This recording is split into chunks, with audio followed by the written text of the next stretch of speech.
I sold my life's work for $70 million this morning. I took my daughter and her husband to the finest steakhouse in Chicago to celebrate. I was about to give them half of everything. But when I stepped away to the restroom, a terrified waiter whispered 6 words that froze my blood. "Your daughter spiked your drink." So I went back to the table, smiled, and switched the glasses. 15 minutes later, the ambulance wasn't coming for me. Before I tell you how I destroyed them, let me know where you are watching from in the comments below. Hit like and subscribe if you have ever had to teach an ungrateful family member a permanent lesson. I stood in front of the mirror in the restroom of the Obsidian, letting the cold water run over my wrists. It was a trick my father taught me 50 years ago to calm the nerves, but tonight my nerves were electric with triumph, not anxiety. My phone vibrated against the marble countertop. It was the only notification I had been waiting for all week. I dried my hands with a cloth towel and tapped the screen. The Bank of America app opened with a face scan, and there it was. $70 million. The escrow had closed. Hart Logistics, the company I built from a single rusted delivery truck in 1982 into a Midwestern empire, was officially sold. I stared at the number, counting the zeros. It looked less like money and more like freedom. At 72 years old, I was finally done. No more unions, no more supply chain crises, no more sleepless nights worrying about fuel prices. Just me, my vintage cars, and my family. I looked at my reflection. The lines around my eyes were deep carved by decades of stress, but tonight they crinkled with a genuine smile. I adjusted my silk tie. Outside at the best table in the house, my daughter Vanessa and her husband Jared were waiting for me. I had ordered a $3,000 bottle of vintage Pinot Noir. They thought we were just celebrating my retirement, but I had a surprise in my jacket pocket that would change their lives. It was a draft of a revocable trust. I was planning to gift them $10 million tonight, just to start.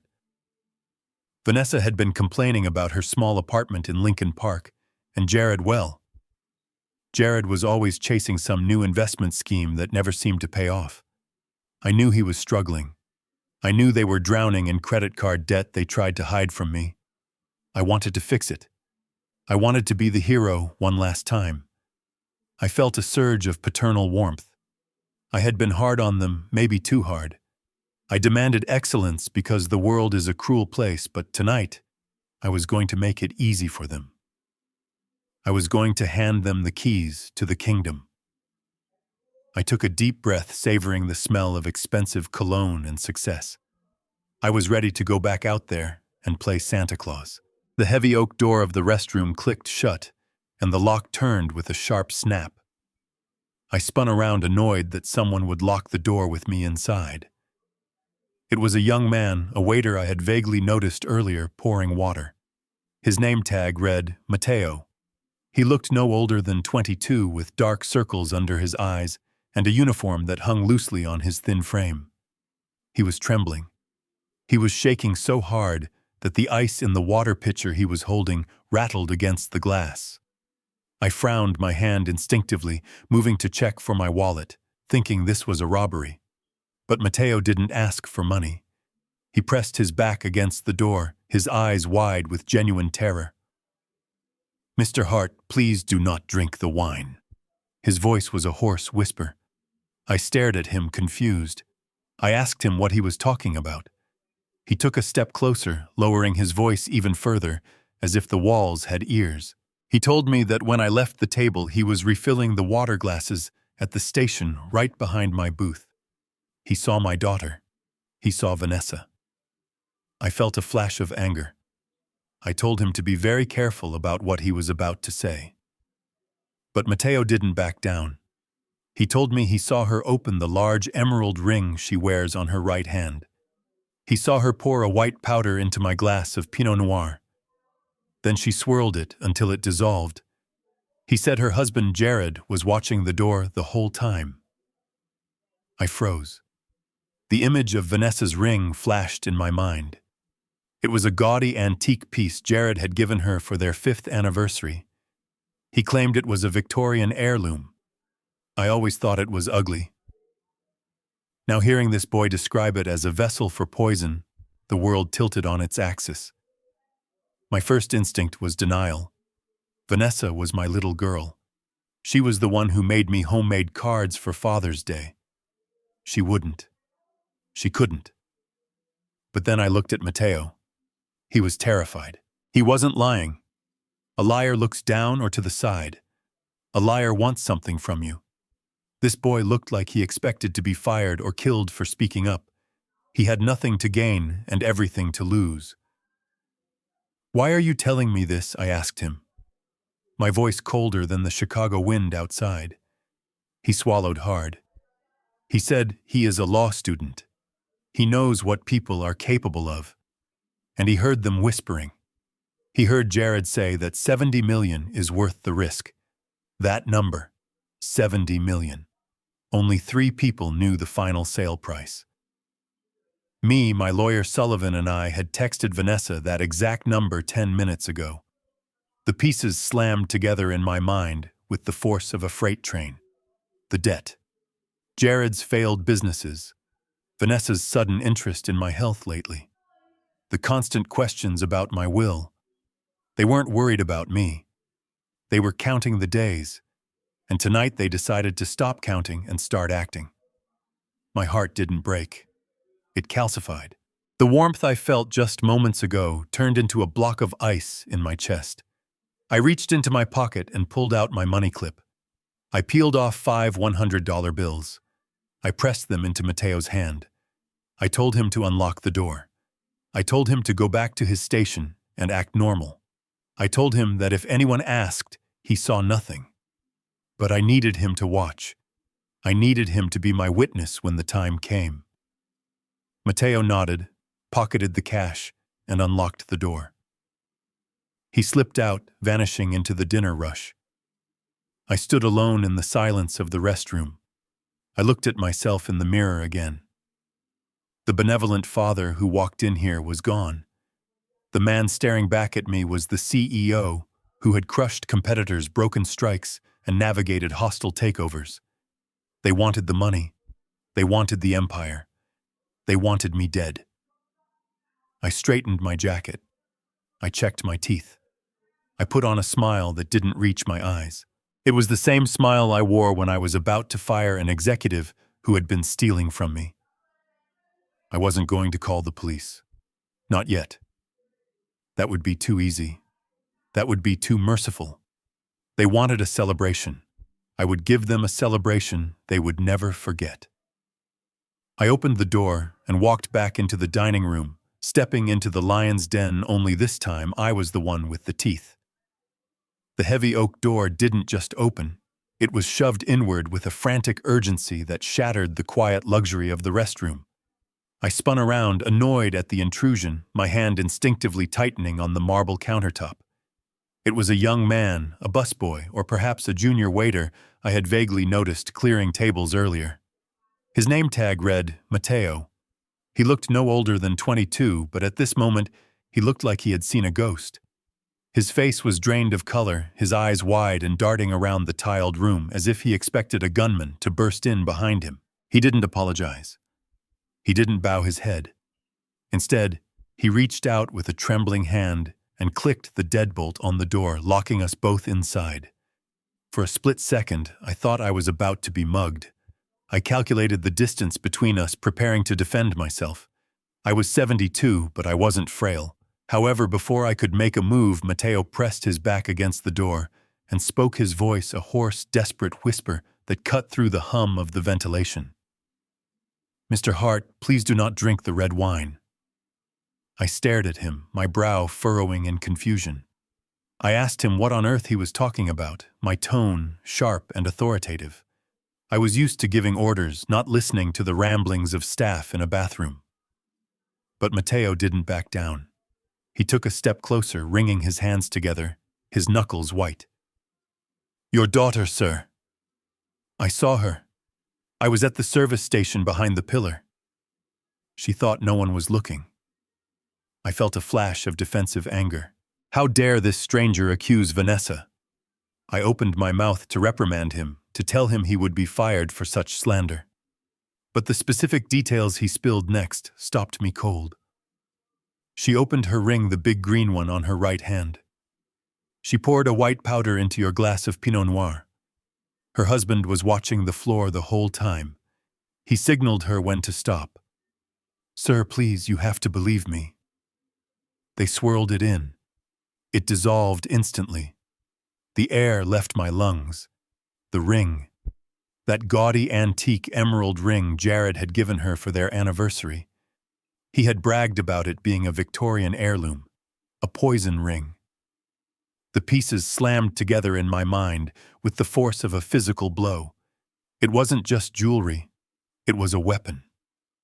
I remembered their smiles, their insistence on the toast, the way Jared had checked his watch. I looked at Matteo. Really looked at him. A liar looks away. A liar wants something from you. This boy was terrified. He was shaking. He was risking his job, and perhaps his safety, to warn an old man he didn't know. He wasn't lying. The father in me wanted to scream, to collapse, to deny that my own flesh and blood could do this. But the CEO in me, the man who had built an empire from nothing, stepped forward and took control. The shock evaporated, replaced by a cold, steely resolve. I had to survive this, and to survive I needed allies. I reached into my jacket pocket and pulled out my money clip.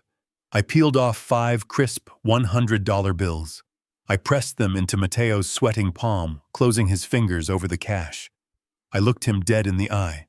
I told him he saw nothing. I told him to go back out there and do his job exactly as before. I told him that if he kept his composure and watched what happened next, I would ensure he was taken care of. Matteo nodded, swallowing hard, and unlocked the door. He slipped out, vanishing into the dinner rush. I stood alone in the silence. I turned back to the mirror. The man staring back at me was no longer the happy retiree ready to hand over his fortune. That man had died the moment the lock clicked. The man in the mirror now was a predator who had just discovered there were intruders in his territory. They wanted a war. I adjusted my cuffs, checked my reflection, and prepared to give them one. I was ready to go back to the table. The walk back to table 12 felt like crossing a minefield. The ambient jazz, the clinking of silverware, the low hum of conversation, it all sounded distorted and distant, like static on a bad radio frequency. My focus narrowed to a single point in the room, the booth by the window, the 2 people sitting there, my family, my executioners. Vanessa was laughing at something Jared had said, her head thrown back, exposing her throat. It was a beautiful, carefree laugh, the kind of laugh that had charmed me out of grounding her when she was 16. Now it sounded sharp, predatory. Jared was leaning in, playing the role of the adoring husband, but his eyes were darting around the room, restless and impatient. They stopped the moment they saw me approaching. The masks slid back into place instantly. The boredom and anxiety vanished, replaced by a veneer of warm, welcoming concern. "Everything all right, Leo?" Jared asked, half rising from his chair. "You were gone a while." His voice was smooth, practiced. I looked at him. I looked at the man who had asked for my daughter's permission to marry 5 years ago, the man I had loaned money to start 3 different failed businesses, because I wanted him to be worthy of her. I smiled. It felt like stretching dry clay. "Just an old man's bladder, Jared," I lied smoothly, sliding back into the leather booth. "Don't get old. It is a trap."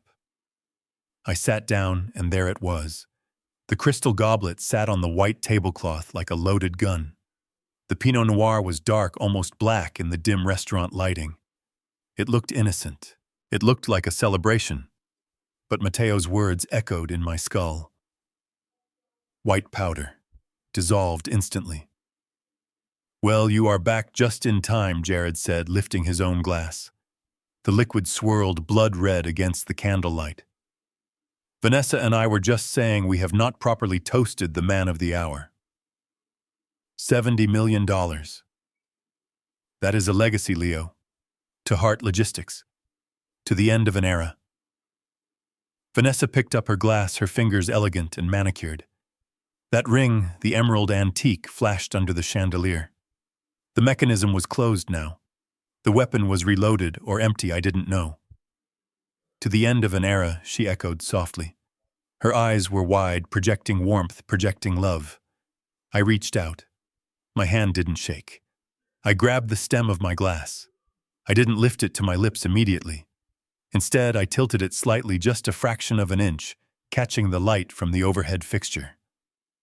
And there it was. It was faint, barely perceptible, like a smudge of dust on a camera lens. A tiny thin film of white sediment swirling sluggishly at the very bottom of the crimson liquid. Undissolved binders. Filler. The undeniable proof of my daughter's affection. It wasn't just greed anymore. It was malice. It was cold-blooded calculation. They didn't just want the money. They wanted me erased. They wanted the obstacle removed. I looked from the sediment to Vanessa's expectant face. She was waiting for me to drink. She was waiting for her inheritance to kick in. Drink up, Dad, she urged gently. It is the '96 vintage. Your favorite. My favorite. The wine she poisoned was my favorite. The irony tasted metallic in my mouth. I knew then that I wasn't leaving this table as a victim. I held the glass up, letting the light play through the poison. You are right, I said, my voice steady, my heart beating a war drum against my ribs. We need to do this properly. I had to create a distraction. I had to make them look away. Just for a second. That was all the time a CEO needed to change the terms of the deal. The glass felt heavy in my hand, weighty with the magnitude of what I was about to do. I wasn't just switching a drink. I was sentencing my own daughter. But looking at that white dust swirling in the red wine, I realized she had already sentenced me first. I knew I had exactly one chance to rewrite the ending of this story. The lighting in the obsidian was low and moody, designed for intimacy, but tonight it was my tactical advantage. The 2 glasses of Pinot Noir sat on the white tablecloth like twin dark pools. They were identical in every way except one contained a retirement celebration and the other contained a chemical prison. I looked at Jared, then at Vanessa. They were relaxed, waiting for me to drink, waiting for the show to start. I had to break their focus. I loosened my grip on the heavy linen napkin resting on my lap. I let my hands spasm just a fraction, playing the part of the frazzled, aging man they so desperately wanted me to be. The napkin slid off my knees and fluttered to the floor, landing softly near Jared's expensive Italian loafers. Whoops, I muttered, looking down, feigning embarrassment. My clumsy old hands. It was a simple trick, but effective. Instinct is a powerful thing. Both Jared and Vanessa shifted instantly. Jared bent down to retrieve the linen, his head ducking below the table level. Vanessa turned her head toward him, her gaze following the movement, annoyed by the interruption to her perfect murder plot. That was my window. 2 seconds. Maybe 3. I did not hesitate. My hands moved with a speed and precision that defied my 72 years. I reached out. I grabbed the stem of my glass and the stem of hers. Without a sound, without a single splash of crimson liquid hitting the white cloth, I crossed my arms and slid them past each other. The poisoned glass slid seamlessly onto her placemat. Her clean glass slid to mine. It was the most important deal I had ever closed. By the time Jared resurfaced, holding the white cloth like a trophy, my hands were back in my lap, clasped together, to stop the shaking that was now very real. Here you go, Leo, Jared said, placing the napkin back on the table. He did not see. He did not know he was now sitting next to the target. Thank you, son, I said. The word tasted like ash in my mouth. I stood up then. I needed to stand. I needed to look down on them one last time before everything fell apart. I picked up the glass, the safe glass, and held it high. The ambient noise of the restaurant seemed to fade into a dull roar. It was just us. Just the three of us in the eye of the storm. "I want to propose a toast," I announced. My voice was strong, projecting the authority that had built Hart Logistics. Vanessa looked up at me, her eyes shining with anticipation. She thought this was it. The announcement. The money. The surrender. To my daughter, I began locking eyes with her, and I looked for the little girl who used to wait for me at the door when I came home late from work. She was not there. Only a stranger with a poison ring sat before me. "Vanessa, you have always known what you wanted. You have always been willing to do whatever it takes to get it. Tonight, I am giving you everything I can." She smiled, squeezing Jared's hand under the table. They thought I was talking about the $70 million.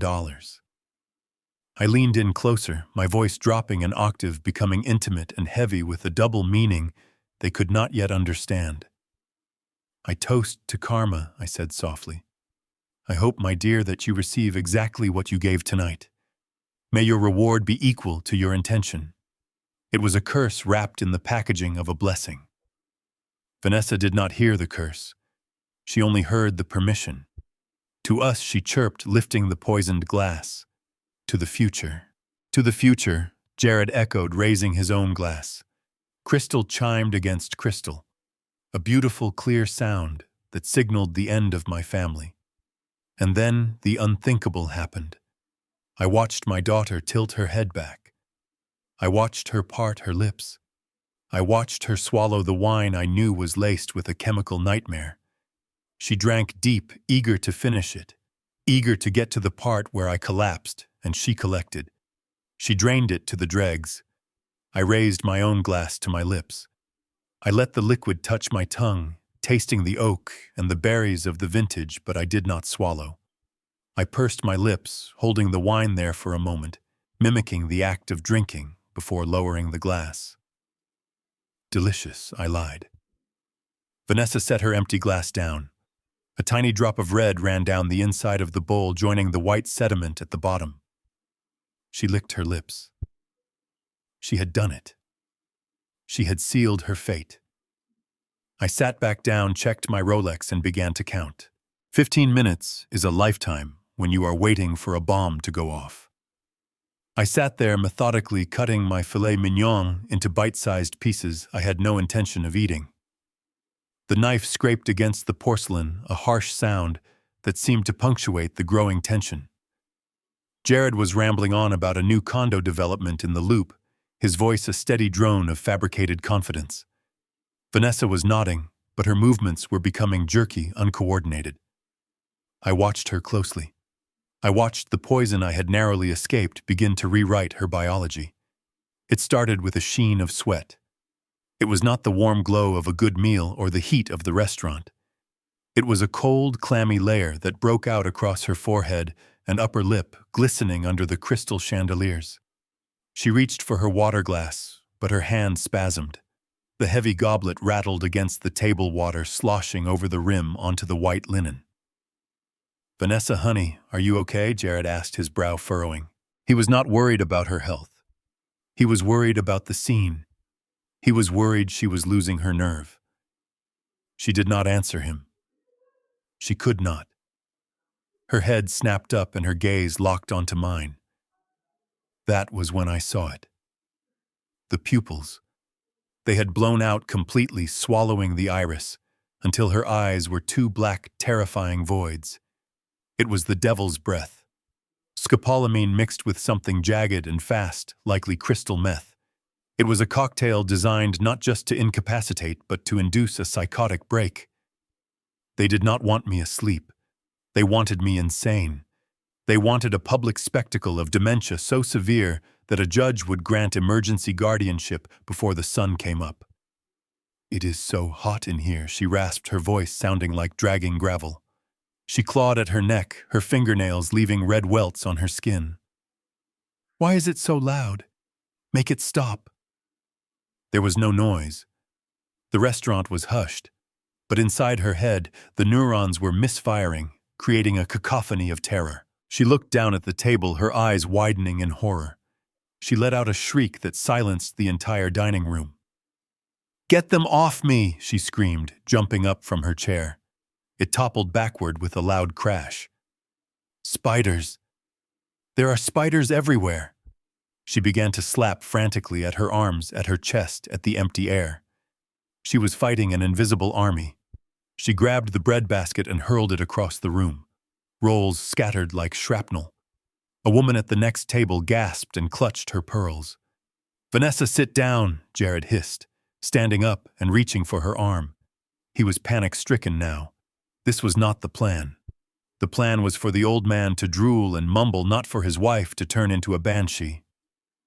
"Do not touch me," she roared, her voice distorted by the drugs. She shoved him away with a strength that should not have been possible for her slight frame. "You are one of them. You have them on you." She grabbed the edge of the table, the heavy table set for three with fine china and crystal. With a guttural growl, she heaved. Plates slid. Glasses shattered. The $3,000 bottle of wine tipped over, spilling its blood-red contents across the white cloth, mimicking the violence erupting in her mind. I sat still amidst the chaos. A piece of silverware landed in my lap. I picked it up and set it aside. I looked at my daughter thrashing and screaming about arachnids that did not exist. Her mind fracturing under the weight of the chemicals she had intended for her father. It was a terrifying sight. It was ugly. It was tragic. And it was exactly what she had ordered for dinner. The sound of the slap was louder than the breaking glass. Vanessa's hand connected with Jared's cheek with a force born of chemical-induced hysteria. His head snapped to the side, a bright red handprint blossoming instantly on his pale skin. But she was not finished. Not even close. With a primal shriek that tore through the refined atmosphere of the obsidian, she turned her claws on herself. She grabbed the silk of her expensive designer dress at the neckline and ripped downward. The fabric shrieked as it gave way, exposing her skin, her dignity shredding along with the garment. She was a woman possessed, fighting demons only she could see, convinced that her own clothes were strangling her. Jared stood there, stunned for a microsecond, watching his wife unravel. I saw the gears turning in his head. I saw the moment panic transmuted into opportunity. He could not stop the scene, so he had to direct it. He had to spin the narrative before the police arrived. He lunged forward, grabbing Vanessa's wrists to restrain her, but his eyes were locked on me. They were wide, frantic, and filled with a sudden, improvised malice. "Dad!" "What did you do?" he screamed, his voice cracking with feigned outrage. He shoved Vanessa back into the booth, pinning her there as she thrashed and spat. He turned his full body toward me, pointing an accusatory finger. "What did you give her? Did you mix up your meds again? Oh my God, you are senile. You poisoned her because you are confused." It was a pivot so sharp and so desperate it almost made me laugh. This was Plan B. If they could not make me look insane by drugging me, they would make me look insane by accusing me of accidental poisoning due to dementia. He was shouting for the audience, for the witnesses at the surrounding tables who were now standing phones out, recording the spectacle.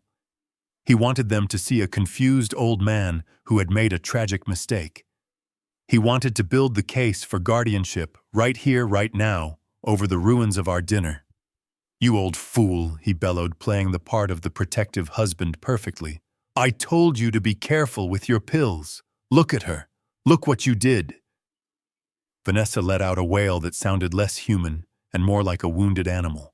She kicked out her heel, catching Jared in the shin, but he did not let go. He needed her to be the victim. He needed me to be the villain.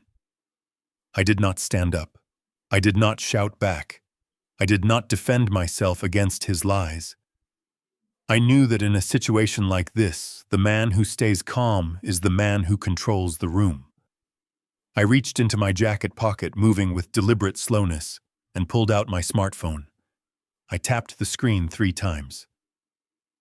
911. Jared froze. He had not expected me to call the authorities. He expected me to be flustered, to stammer, to apologize. He expected the old Leo, the father who just wanted everyone to get along. but that Leo was gone. I pressed the phone to my ear, my eyes never leaving Jared's face. I watched the color drain from him as he realized I was not playing his game.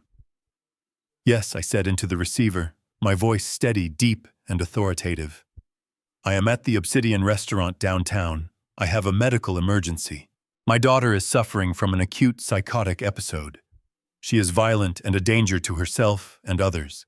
She appears to be under the influence of a powerful narcotic. We need police and an ambulance immediately." I hung up and placed the phone on the table next to the spilled wine. Jared stared at me, his mouth open. The accusation died in his throat. He realized in that moment that he was not dealing with a senile old man. He was dealing with a CEO who had just initiated a hostile takeover of his life. The ambulance ride was a claustrophobic nightmare of flashing blue lights and the smell of antiseptic. Vanessa was strapped to the gurney, her body thrashing against the restraints, her mouth gagged with a bite block because she had tried to chew through her own tongue. The paramedic, a burly woman named Sarah, was trying to insert an IV line into my daughter's arm, her movements efficient and practiced despite the chaos.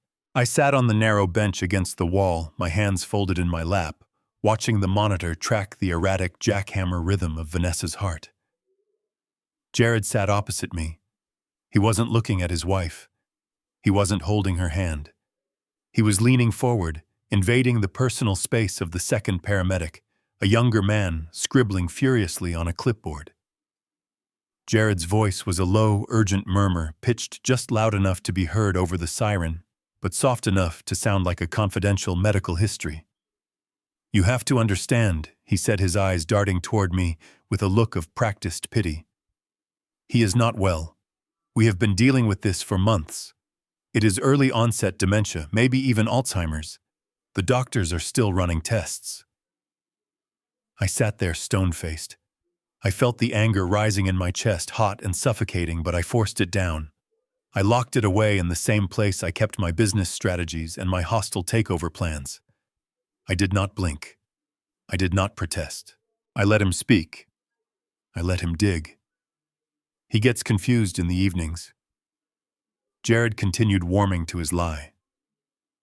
"Sundowning, I think they call it. He takes powerful medication for his heart.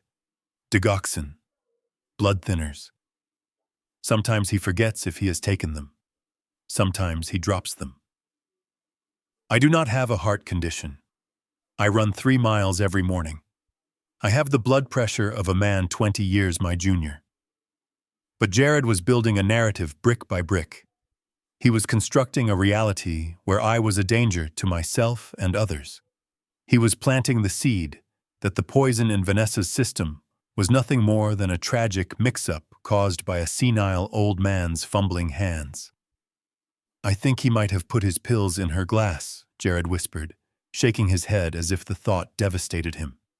He was trying to be helpful, maybe. Or maybe he just didn't know where he was. We were actually discussing putting him in a memory care facility next week. It has gotten too dangerous to keep him at home. The young paramedic nodded, writing it all down. Patient's father, history of dementia. Possible accidental poisoning via heart medication. Jared saw the pen moving across the paper and relaxed slightly. He thought he had won. He thought that by creating an official medical record of my incompetence, he could insulate himself from the investigation that was sure to follow. I looked at him. I looked at the sweat beading on his upper lip. I looked at the way his hands shook, not from grief, but from the adrenaline of the gamble.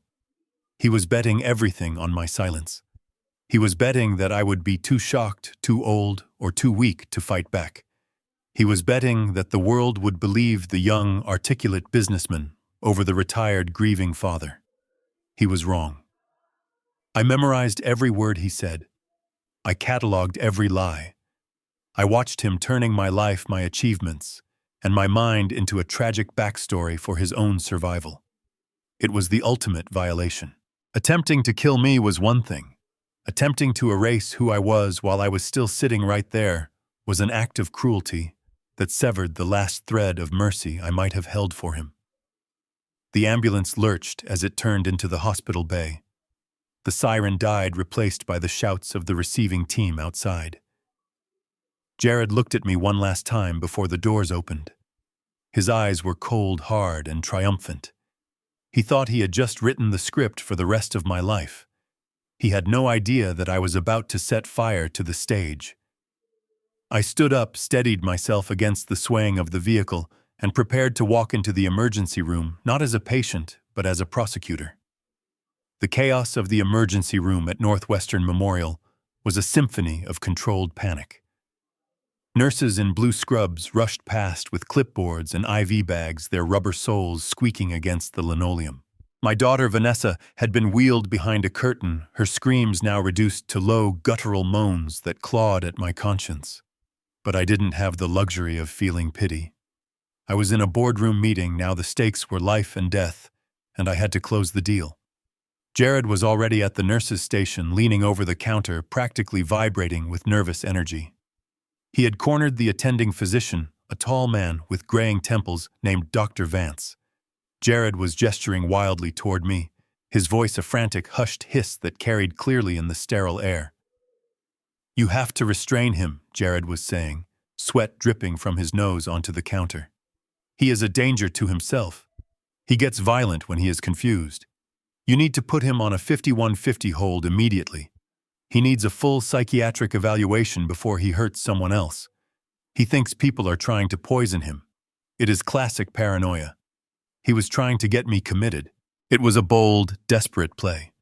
If he could get a doctor to sign off on a 72-hour psychiatric hold, he would have 3 days to clean up the mess, access my accounts via the emergency power of attorney he likely had forged in his pocket, and disappear. I adjusted my tie. I buttoned my suit jacket. I stood up to my full height of 6 feet 2 inches. I didn't walk over to them. I marched. It was the walk I used when I entered a negotiation I intended to win. I stepped directly between Jared and Dr. Vance, forcing the doctor to look at me. I didn't look at my son-in-law. To me, he was already a ghost. "Dr. Vance," I said. My voice was a baritone rumble, devoid of fear, devoid of confusion. "I am Leonard Hart. Until this morning, I was the CEO of Hart Logistics. I just closed a $70 million deal with a team of 20 lawyers. I can recite the terms of that contract backwards. I know what day it is, I know who is president, and I know exactly what is happening in your hospital." The doctor blinked, taken aback by the sudden shift in atmosphere. He looked from the sweating, disheveled Jared to me, the man standing like a statue of command. "Sir, your son-in-law suggests," Dr. Vance began uncertainly. "My son-in-law is a liar with a gambling debt. He is trying to bury." I cut him off, my tone icy. "And right now he is terrified because his plan has backfired." I leaned in closer, invading the doctor's personal space just enough to establish dominance. "I am not the patient, doctor. My daughter is. And I am formally requesting a full toxicology screen. I do not want a standard drug panel. I want you to test for scopolamine, synthetic opioids, and heavy metals. I want a rush on the labs, and I want the chain of custody on those samples to be impeccable." Jared let out a strangled noise. "You can't do that. That's unnecessary. She's just having a breakdown. It's mental, not physical." I turned to him slowly, giving him the attention one might give a cockroach, before stepping on it. "If it is just a breakdown, Jared, then the tests will come back clean, won't they?" I asked softly. "Why are you so afraid of a blood test?" Jared opened his mouth, but no words came out. He was outmatched. He was playing checkers. I was playing three-dimensional chess. I turned back to the doctor. "And one more thing." I pulled my phone from my pocket and dialed a number on speed dial. I put it on speaker. "Sullivan," I said when the line clicked open. "Leo, it's 10 p.m. Is everything all right?" The voice of my attorney, Michael Sullivan, was sharp and alert. "Meet me at Northwestern Memorial Emergency Room." Immediately, I ordered. "Bring a notary, and bring the papers we discussed last week regarding the dissolution of family assets." And Sullivan, "Bring private security. I have a situation involving attempted homicide and fraud." I hung up and looked at Dr. Vance. My lawyer is on his way. Now, doctor, are you going to treat the patient for poisoning, or are you going to listen to the man who put the poison in her glass? Vance didn't hesitate. He nodded once, a sharp, decisive movement. He turned to the nurse. Get a full talk screen on the patient in bed 4. Stat. And call security to the waiting room. We have a domestic disturbance. Jared slumped against the counter, defeated. He watched the nurse hurry away, realizing that the narrative he had tried to build had just collapsed under the weight of my authority. I walked over to the waiting area chairs and sat down, crossing my legs. I was the CEO again, and I had just fired my family. Michael Sullivan did not run. Men who bill $800 an hour do not run unless the building is actually on fire. He strode through the automatic doors of the emergency room with the kind of calm, predatory grace that makes police officers nervous. He was wearing a charcoal wool coat over a navy suit, holding a leather briefcase that looked like it cost more than Jared's car. When he spotted me sitting in the plastic chair, his expression didn't change, but his pace quickened just a fraction. He didn't look at the doctors. He didn't look at the nurses. He looked straight at me, assessing the asset, checking for damage. I stood up to meet him. We didn't shake hands. We were past pleasantries. He steered me toward a quiet corner near the vending machines, away from the prying ears of the staff and the terrified eyes of my son-in-law, who was still slumped by the nurse's station, watching us with the look of a man who knows the executioner has just arrived. You said poisoning, Leo. Sullivan's voice was low, a rumble of controlled disbelief. We were building a case for embezzlement. We were building a case for corporate theft. When did this become an episode of Dateline? I leaned against the wall, crossing my arms over my chest to hide the slight tremor that was finally starting to set in. I told him the timeline had accelerated. I told him I thought I was dealing with a thief, not a butcher. You have to understand, I had been watching Jared for 6 months. This wasn't a sudden paranoia. It was simple arithmetic. When you build a logistics empire, you develop a sixth sense for numbers that don't add up. 6 months ago, I noticed discrepancies in the ledger of the construction subsidiary I let Jared manage. Small things at first. Invoices for materials that never arrived. Overtime payments for phantom employees. It was sloppy. It was the kind of amateur skimming that usually indicates a gambling problem or a mistress. I hired a private investigator, a former FBI forensic accountant named Miller, not to catch a killer, but to catch a cheat. I wanted to have a clean, undeniable reason to fire my son-in-law and cut him out of the will without Vanessa hating me for it. I wanted to show her proof that he was stealing from our family, so she would leave him on her own accord. I was trying to save her marriage from a crook, not save my life from my daughter. I thought he was just greedy, Michael. I admitted, my voice dropping to a whisper. I didn't think he was desperate. Sullivan set his briefcase on a small table and clicked the latches open. The sound was like a gunshot in the quiet corner. He pulled out a thick blue folder. It was heavy. It looked dense with bad news. He handed it to me. Miller sent this over an hour ago, just before you called. Sullivan set his eyes hard. We were going to present this to you tomorrow morning at the office. We thought we had time. We were wrong. I opened the file. The first page wasn't a bank statement. It was a surveillance photo of Jared meeting with a man in a parked car in a derelict lot near O'Hare Airport. The man had a neck tattoo and eyes that looked dead. I flipped the page. It wasn't just gambling. It was a catastrophe. According to Miller's report, Jared hadn't just skimmed a few thousand. He was in the hole for $5 million. He had leveraged the subsidiary I gave him to speculate on cryptocurrency futures, and when the market crashed, he doubled down with money borrowed from a loan shark syndicate operating out of Brighton Beach. I read the numbers, and the blood drained from my face. $5 million due by the 1st of the month. That was tomorrow. The motive wasn't luxury. It wasn't a new Ferrari or a vacation home. It was survival. If Jared didn't pay them tomorrow, he was a dead man.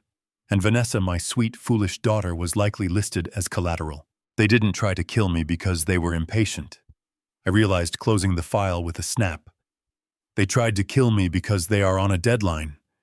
They needed the inheritance to pay the blood money. Sullivan nodded grimly. It is a distress crime, Leo. They are cornered animals, and that makes them infinitely more dangerous than we anticipated. The embezzlement case is irrelevant now. This is conspiracy to commit capital murder. I looked across the room at Jared. He was chewing his fingernails, his eyes darting between me and the exit. He looked small. He looked pathetic. But now, holding the file that detailed the millions of dollars he owed to men who broke legs for a living, I understood the terror in his eyes. He wasn't just afraid of me. He was afraid of what was waiting for him if he walked out of this hospital without my money. I handed the file back to Sullivan. Keep this safe, I ordered. This is the nail in the coffin. But we are not going to show it to the police just yet. Sullivan looked at me confused. Why not? This proves motive. This puts him away for 20 years. Because I said, a cold smile touching my lips for the first time that night. I don't want him in prison yet.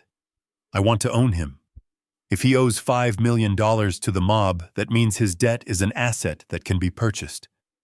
And I have $70 million in cash sitting in my account. Sullivan's eyes widened as he realized what I was suggesting. It was devious. It was cruel.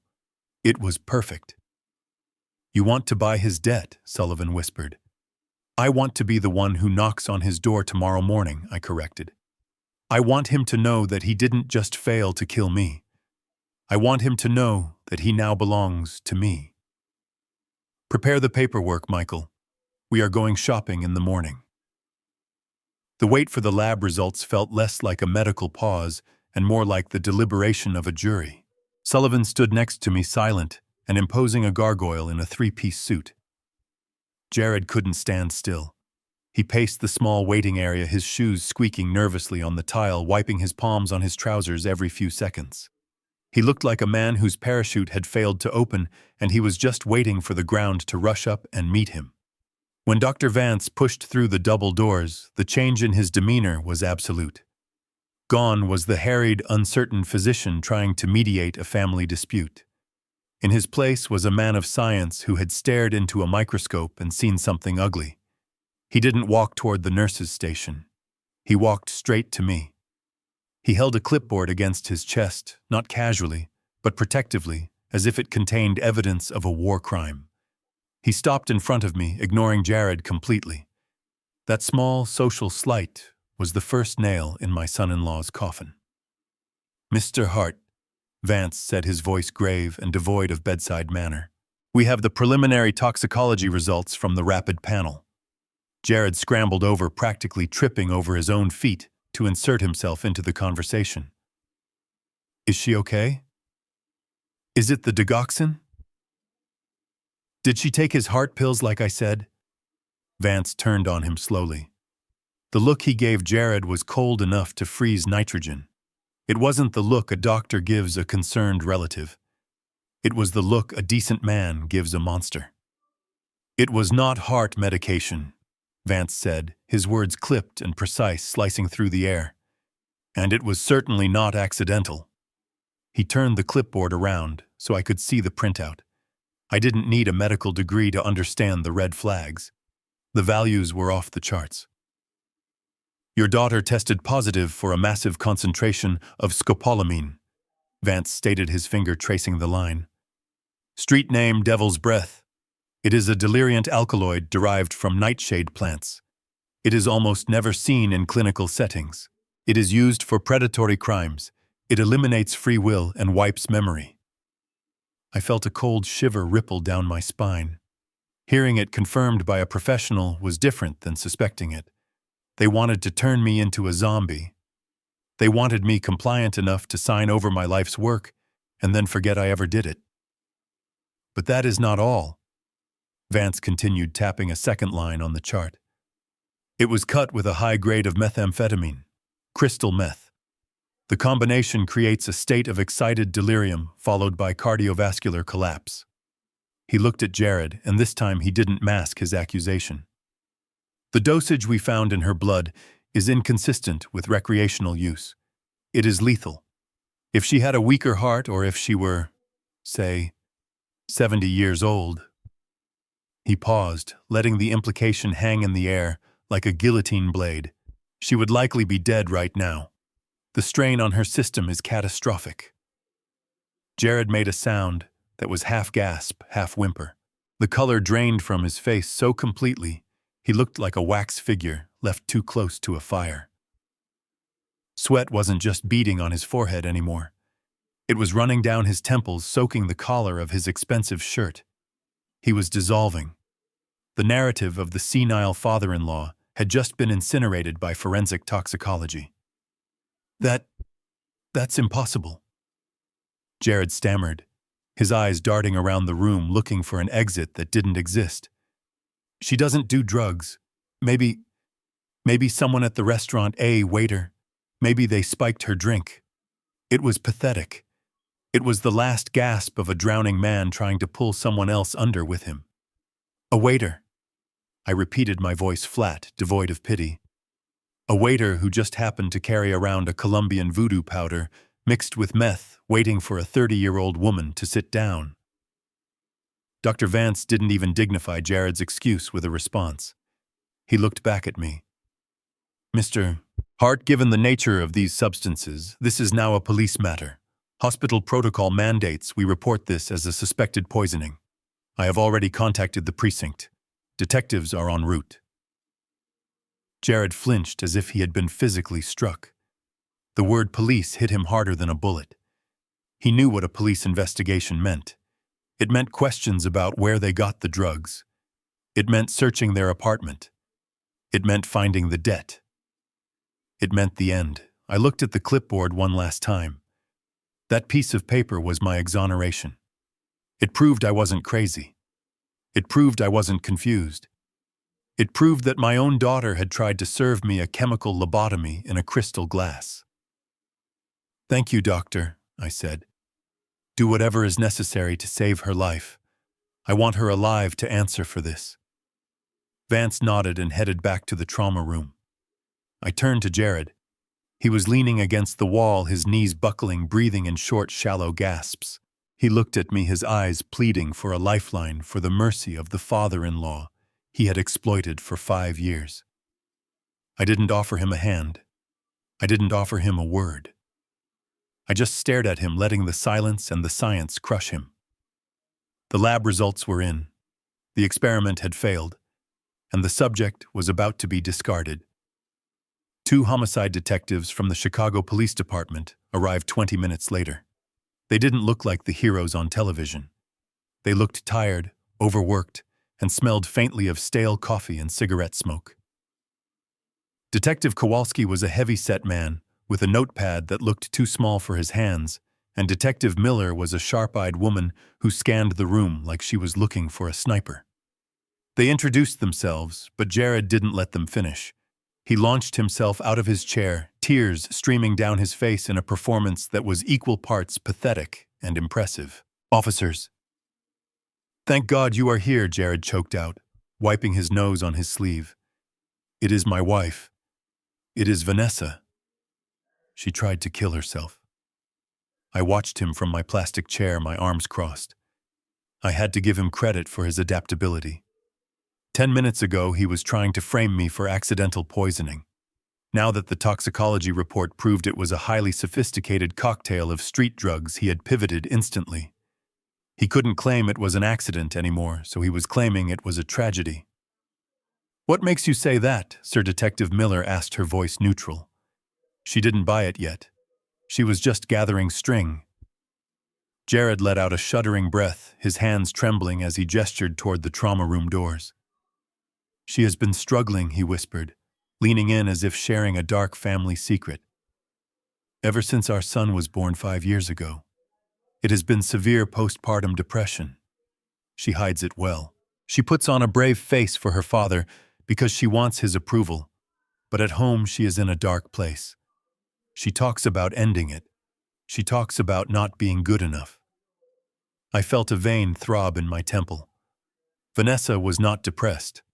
Vanessa was vain, ambitious, and occasionally cruel, but she loved herself far too much to ever consider suicide. And our grandson was 5 years old. Blaming a murder plot on postpartum depression from half a decade ago was a low that even I didn't think Jared was capable of reaching. He was desecrating her character to save his own skin. "Did you know she had these drugs in her possession?" Detective Kowalski asked, tapping his pen against his pad.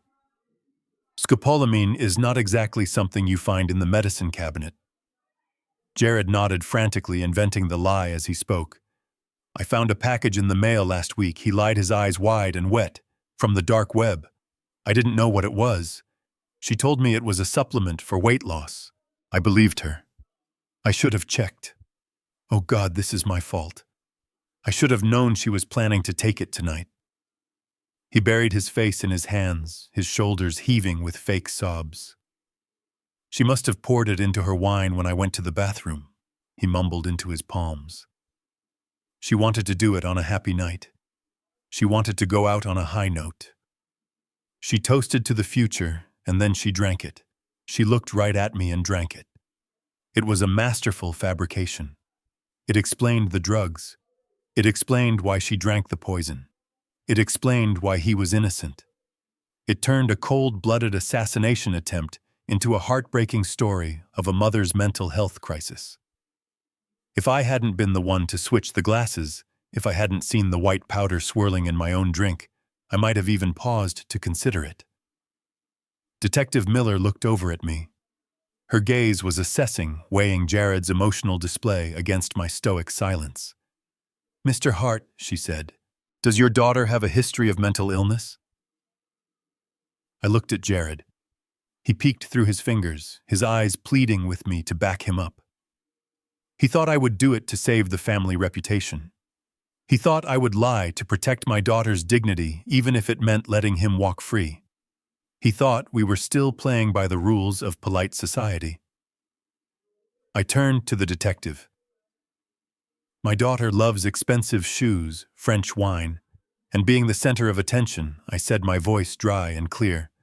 "She has never been depressed a day in her life, and she certainly wouldn't kill herself on the night she thought she was inheriting $10 million. Jared flinched. The detectives perked up. $10 million, Kowalski asked. "I was planning to gift them a trust fund tonight," I explained. "Jared knows that. A suicidal woman doesn't wait for the check to clear before checking out. And a grieving husband doesn't lie about his wife's mental health to cover up the fact that he owes $5 million to the Russian mob." The air left the room. Jared stopped crying instantly. The mask slipped, revealing the terrified rat underneath. "That is a lie," he shrieked, his voice cracking. "He is the crazy one I told the doctor." "He is making this up." Detective Miller closed her notebook. The sympathy was gone from her face. "Debts to the mob," she repeated, looking at Jared with a new shark-like interest. I pulled out the blue folder Sullivan had given me earlier. "It is all in here," I said, handing it to the detective. "The loan shark's name is Dmitri. I believe payment is due tomorrow." "That might explain the urgency, don't you think?" Jared looked at the folder, then at the exit signs. He realized his story about a sad, depressed mother had just been crushed by a motive as old as time. He wasn't a grieving husband anymore. He was a suspect with a deadline. The drama he tried to manufacture had just turned into a noose. The double doors to the trauma unit burst open, not because someone was coming out, but because the chaos inside had reached a boiling point. The scream that followed tore through the sterile hallway, raw and terrifying. It wasn't a cry of pain. It was a shriek of frustration. I walked toward the open door, Detective Miller matching my stride. Jared tried to push past us, his face a mask of pure panic, but Miller shot out an arm, barring his path like a steel gate. We stood at the threshold, looking into the nightmare my daughter had become. Vanessa was restrained. Thick leather straps bound her wrists and ankles to the rails of the hospital bed. She was arching her back, straining against the bindings until the metal frame groaned under the pressure. Her hospital gown was twisted, soaked in sweat, and her hair was matted to her forehead. She looked wild, feral, her eyes darting around the room, seeing things that weren't there. But she wasn't speaking in tongues. She was speaking the truth. The filters in her brain had been burned away by the drugs, leaving a direct line from her darkest thoughts to her mouth. "Jared," she screamed, her voice cracking. It was a command, imperious and desperate. "Jared, you idiot! Give me the paper!" A nurse tried to step in to adjust her IV, but Vanessa snapped her teeth at the woman's hand, her eyes wide and unseeing. "Get away from me," she hissed. "I need the pen. Give me the damn pen." She slumped back against the pillows for a second, her chest heaving before her head snapped up again. She stared intently at the empty air above her, as if reading a document floating in the ether. "Did he sign it?" She whispered, the sound carrying a chilling intensity that silenced the room. "Did the old man sign the POA? I can't see the signature." "Jared, if he doesn't sign the power of attorney, we can't access the accounts." Behind me, Jared let out a strangled whimper. He lunged forward, desperate to reach her, to cover her mouth, to stop the hemorrhage of truth. "Vanessa, honey, stop! You're hallucinating." "It's okay, just sleep," he yelled. Detective Kowalski grabbed Jared by the back of his expensive suit jacket and slammed him into the wall. "Sit down and shut up," the detective growled, his hand resting near his belt. Vanessa didn't even hear him. She was trapped in the loop of her own greed. She let out a high, brittle laugh that made my blood run cold. 70 million, she mumbled, a smile twisting her face into something grotesque. $70 million. We take it all. Put him in the home. Put him in the cheap one. Who cares? He won't know. He'll be drooling in a cup by morning. I stood there, a statue in the doorway. I watched the mouth I had fed, the lips I had kissed goodnight for years, spout venom. She wasn't talking about a stranger. She was talking about burying me alive in a state facility so she could burn through my life's work. Then the tone shifted. The euphoria of the imaginary heist evaporated, replaced by the crushing weight of their reality. Her face crumbled. Tears began to stream down her cheeks, mixing with the sweat. "The Russians," she whimpered, her voice trembling with genuine terror. "Jared, the Russians are coming tomorrow. They said they'd cut us. They said they'd take the house. We have to pay them." She gasped for air, choking on her own panic. Then she screamed it loud enough for the entire floor to hear. "Where is the money for the Russians? Just give him the wine. Make him drink the damn wine. We need the cash now." The confession hung in the air, heavy and suffocating. There was no ambiguity left, no room for interpretation. This wasn't postpartum depression. This wasn't a suicide attempt. It was a direct admission of conspiracy to commit murder for financial gain. She had laid out the motive, the method, and the timeline in 3 breathy sentences. Detective Miller looked at me. The professional skepticism was gone from her eyes, replaced by a grim certainty. She pulled a voice recorder from her pocket, ensuring the tail end of the rant was captured, though we all knew. The hospital security cameras had caught every word. She turned to her partner, her voice sharp. "Get him out of here. Separate them, now." Kowalski hauled Jared up by his collar. Jared didn't fight. He went limp, his legs dragging, his eyes fixed on his wife, who was still muttering about wire transfers and signatures. He knew it was over. The narrative he had tried to build, the lies he had spun about my mental health and his wife's depression, had just been shredded by Vanessa's own subconscious. I watched them drag him down the hallway toward the interview rooms. Then I looked back at Vanessa one last time. The nurses were finally administering a sedative, and her thrashing began to slow. Her eyes fluttered closed. She looked peaceful now. She looked like my daughter again. But I knew better. The woman in that bed was a stranger who owed a fortune to violent men, and she had just tried to pay her debt with my life. And she had failed. While the detectives were busy coordinating with the hospital staff to secure Vanessa's room, Jared saw a fleeting window of opportunity. He wasn't under formal arrest yet, merely detained for questioning, and in the swirl of medical personnel and uniformed officers, he managed to slip away toward the emergency exit sign glowing red at the end of the hall. He told a passing nurse he needed air, that he was going to be sick, and pushed through the heavy fire door before anyone could stop him. He didn't know that I was watching him. He didn't know that my eyes hadn't left him since we walked out of that trauma room. I didn't chase him. I didn't need to. I turned to Sullivan, who was standing by the vending machines, with a man I hadn't formally introduced to the police yet. Miller, my private investigator.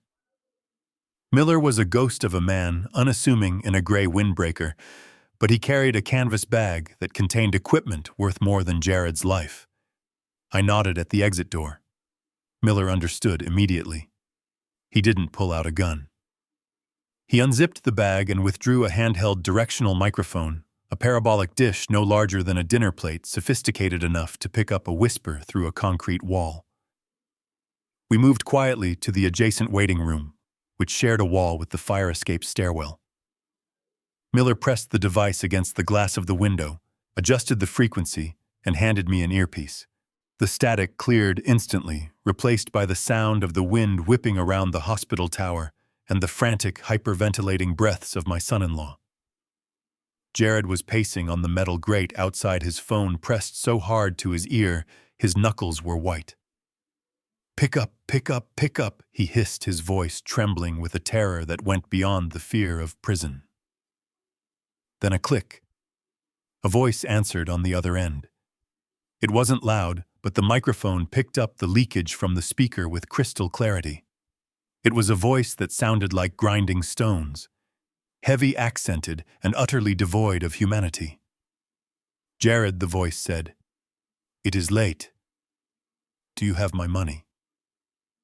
Jared began to sob, a pathetic, broken sound. "Dimitri, please listen. Something happened. The planet, it went sideways. The old man didn't drink the wine. Vanessa took it. She's in the hospital. The police are here. I need more time. Just give me 48 hours. I can fix this. I can get him to sign the papers." There was a silence on the line that felt colder than the Chicago winter. When Dimitri spoke again, his tone hadn't changed. He wasn't angry. He was businesslike. And that was infinitely worse. "We do not care about your wife, Jared. We do not care about the police. We care about the $5 million you stole from our organization to buy Ethereum. You promised us payment by the 1st of the month. That is in 6 hours. "But I can't," Jared shrieked, clutching the railing of the fire escape. "I can't get it tonight. The accounts are locked. "Then you are of no use to us," Dimitri said. "Listen to me carefully, little man. If the money is not in the offshore account by 9 a.m., we are not coming for the money anymore. We are coming for you. We will take it out in trade. A kidney goes for a good price on the black market. A liver. Corneas. We will strip you for parts, Jared, and we will start while you are still awake." The call ended with a click. Jared dropped the phone. He slumped against the brick wall, sliding down until he was a weeping pile on the metal grate. He wasn't just crying because he was caught. He was crying because he was a dead man walking. I took the earpiece out. I looked at Sullivan. The picture was complete. The timeline, the desperation, the sloppiness of the crime. It all boiled down to a gambling addict trying to outrun a butcher. Jared wasn't just a murderer in training. He was prey. And in that moment, standing in the warmth of the hospital, while my enemy shivered in the cold, I realized I had acquired a new asset. I knew exactly who held Jared's leash, and tomorrow morning I was going to buy the hand that held it. I handed the earpiece back to Miller, my hand steady, though the world around me felt like it had shifted on its axis. The puzzle was finished. The final pieces had just been hammered into place by the terrified sobbing of a man facing his own butchery.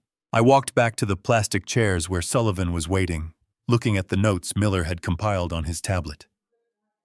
We didn't need to guess anymore. We had the blueprint of their entire operation. $5 million. That was the price tag they had put on my life. It wasn't a random number. Miller scrolled through the financial forensics on the screen, showing me the trail of destruction Jared had left behind. It started 18 months ago. Jared, convinced he was a financial genius being held back by my conservative business practices, had taken the capital from the construction subsidiary and poured it into high-risk cryptocurrency futures. He bet against the market, and the market crushed him. When the initial losses hit, instead of coming to me, instead of admitting failure, he doubled down. He went to the only people who would lend money to a man with no collateral and a desperate look in his eye. The Russian syndicate in Brighton Beach. He borrowed to cover his losses, then borrowed more to chase the recovery that never came. It was a classic gambler's ruin spiraling out of control until he was staring down the barrel of a $5 million deadline. But the truly diabolical part wasn't the debt. It was the solution they had engineered. Sullivan tapped the screen, bringing up a draft document found in Jared's cloud storage. It was a durable power of attorney dated for tomorrow. This explains the method, Leo Sullivan said, his voice grim. If they killed you tonight, your estate would go into probate. It would take months, maybe a year, to unlock the $70 million. The banks would freeze everything pending the reading of the will. Jared didn't have months. He didn't even have days. I looked at the document. It was designed to grant Jared and Vanessa immediate unrestricted access to all my assets in the event of my incapacitation. They didn't want a corpse. I realized the cold logic of it settling in my stomach like lead. They wanted a vegetable. They wanted a living, breathing ATM. The scopolamine and meth weren't meant to kill me. They were meant to break my mind. They wanted me to have a psychotic break in public, get committed to a psychiatric hold, and be declared mentally incompetent by morning. Once I was locked away, sedated, and discredited, they would use the power of attorney to drain the accounts. They would wire the $5 million to Dmitri to save Jared's skin. Then they would take the remaining $65 million and vanish. Miller swiped to the next tab. One-way tickets to Buenos Aires booked for tomorrow evening. They weren't planning to stay and care for their sick father.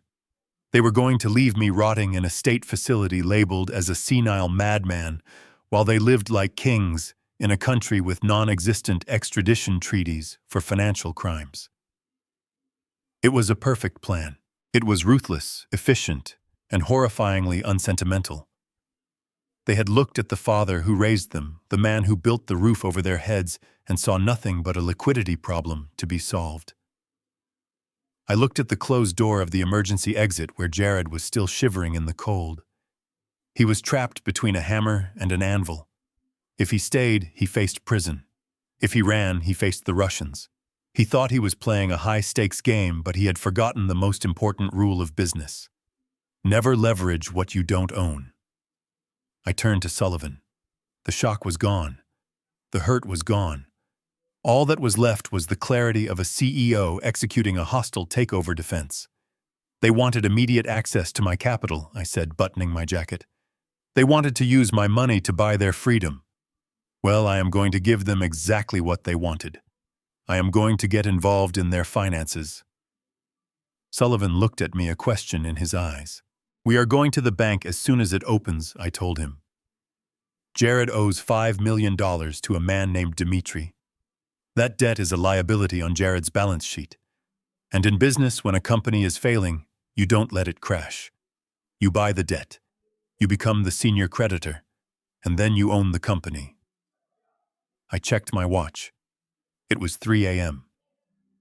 Get the car, Michael. We have a debt to acquire.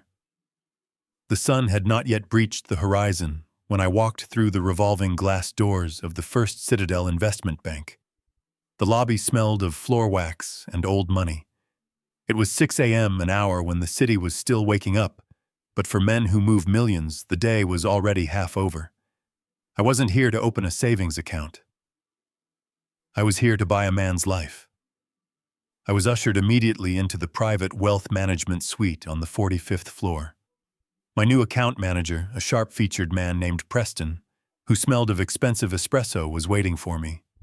He looked nervous. He should be. $70 million had hit their ledger yesterday afternoon, and he knew that a client with that kind of liquidity could make or break his career before breakfast. Mr. Hart, Preston said, extending a hand that was slightly too damp. We didn't expect you so early. We have the portfolio options ready for your review. Conservative growth municipal bonds, perhaps some blue-chip tech. I didn't sit down. I walked to the floor-to-ceiling window and looked out at the sprawling gray expanse of Chicago. Somewhere out there in a hospital room that smelled of antiseptic and fear, my son-in-law was sweating, waiting for a deadline that was racing toward him like a bullet train. I am not here for mutual funds, Preston, I said, turning to face him. I am here to make an acquisition, and it needs to happen now, within the hour. Preston blinked, adjusting his glasses. An acquisition, sir. Usually these things take due diligence, legal review. I don't need due diligence, I cut him off, my voice calm but hard as granite. I know exactly what I am buying. It is a distressed asset, a small shell corporation registered as Cole Construction, LLC.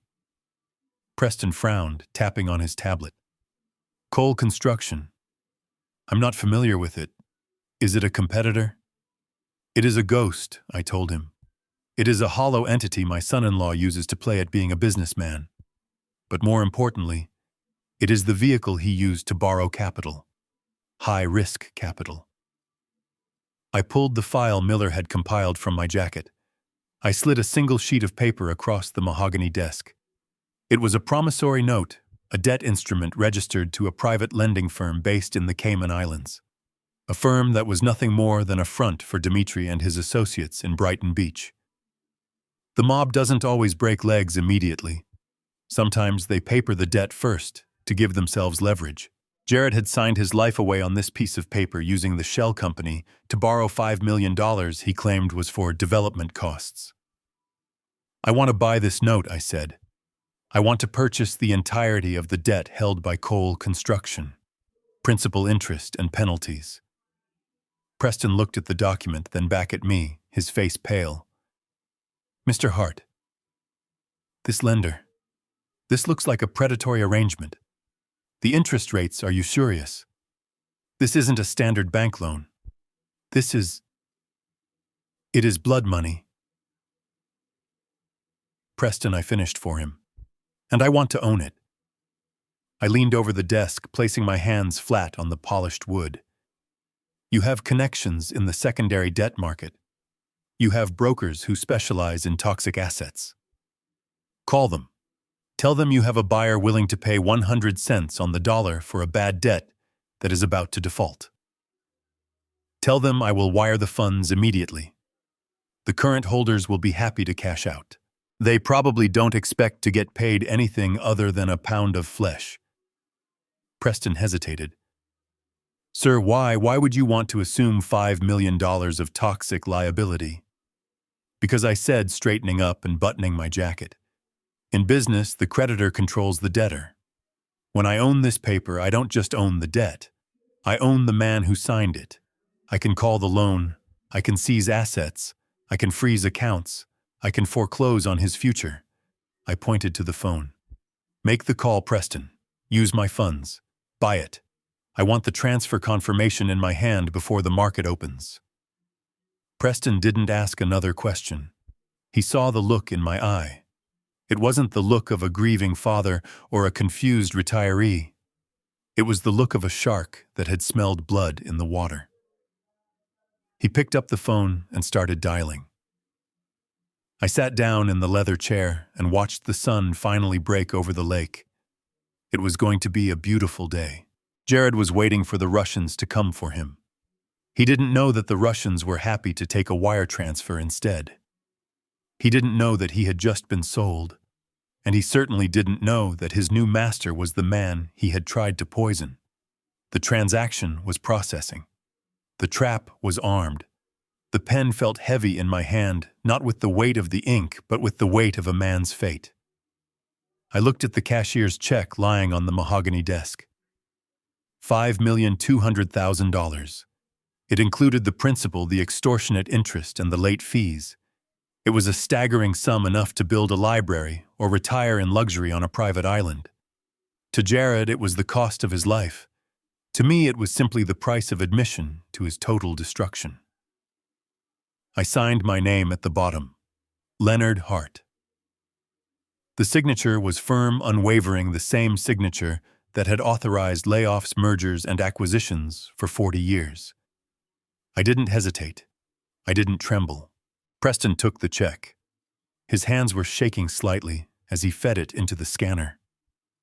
The silence in the high-rise office was absolute, broken only by the hum of the hard drive processing the transfer.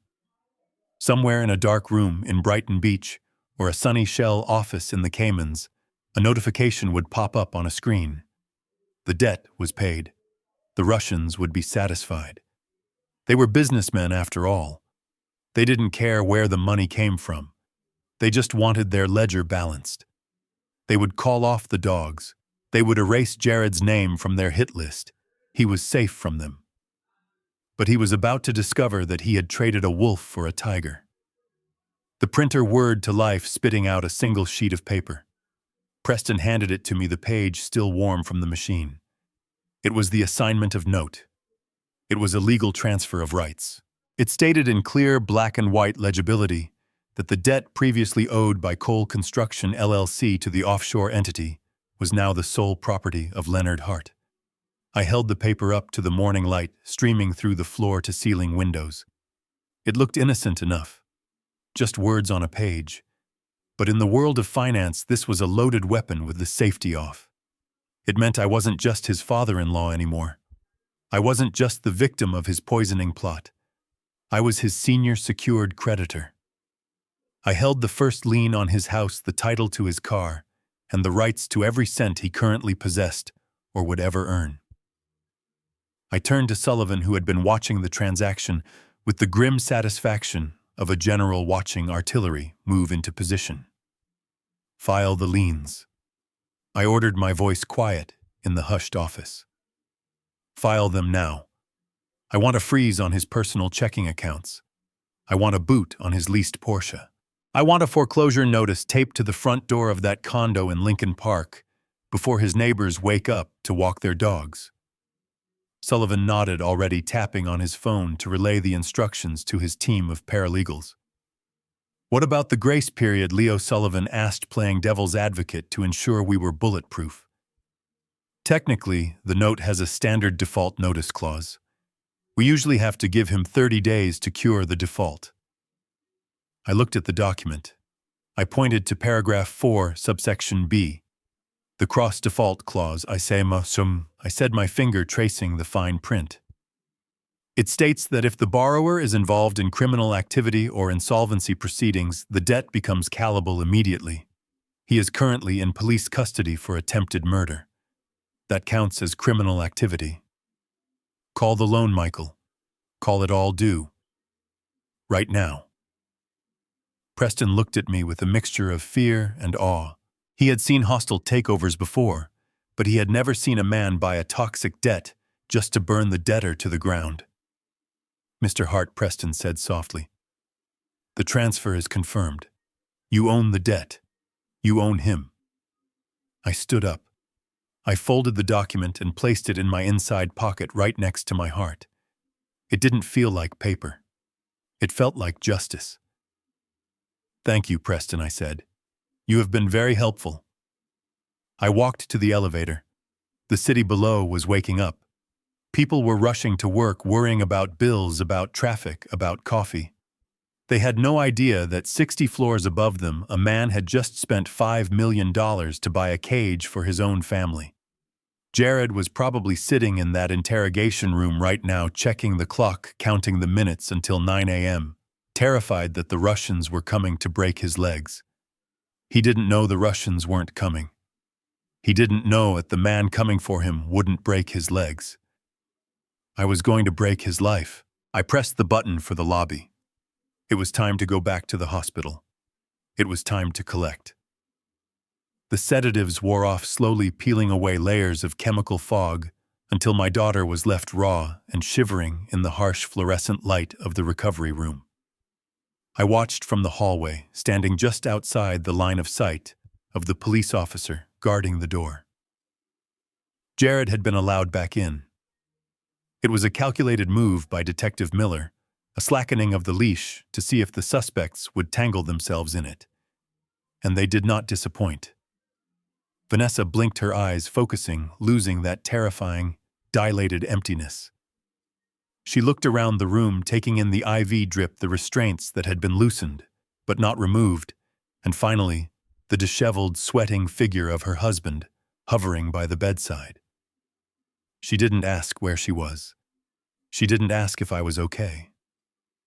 Her first question, whispered through cracked lips, was a testament to her priorities. "Did we get the signature?" Jared shook his head, his face a mask of frantic despair. He leaned in close, his voice a hiss of urgent conspiracy. He told her there was no signature. He told her the plan had failed catastrophically. He told her about the police, the toxicology report, and the mob deadline that was now only hours away. Vanessa squeezed her eyes shut, a tear leaking out, not of remorse but of frustration. She remembered the wine. She remembered the toast. And then the realization hit her like a physical blow. Her eyes snapped open wide with a sudden cold clarity. He knew she breathed, her voice gaining strength. He didn't just not drink it. He switched them. I saw him drop his napkin. That old fox switched the damn glasses. She looked at Jared, and instead of fear, a new jagged resolve hardened her features. She grabbed his wrist, her fingernails digging into his skin. "He poisoned me, Jared. Do you understand?" He touched the glass last. He handed it to me. Jared looked confused for a moment. Then the light dawned.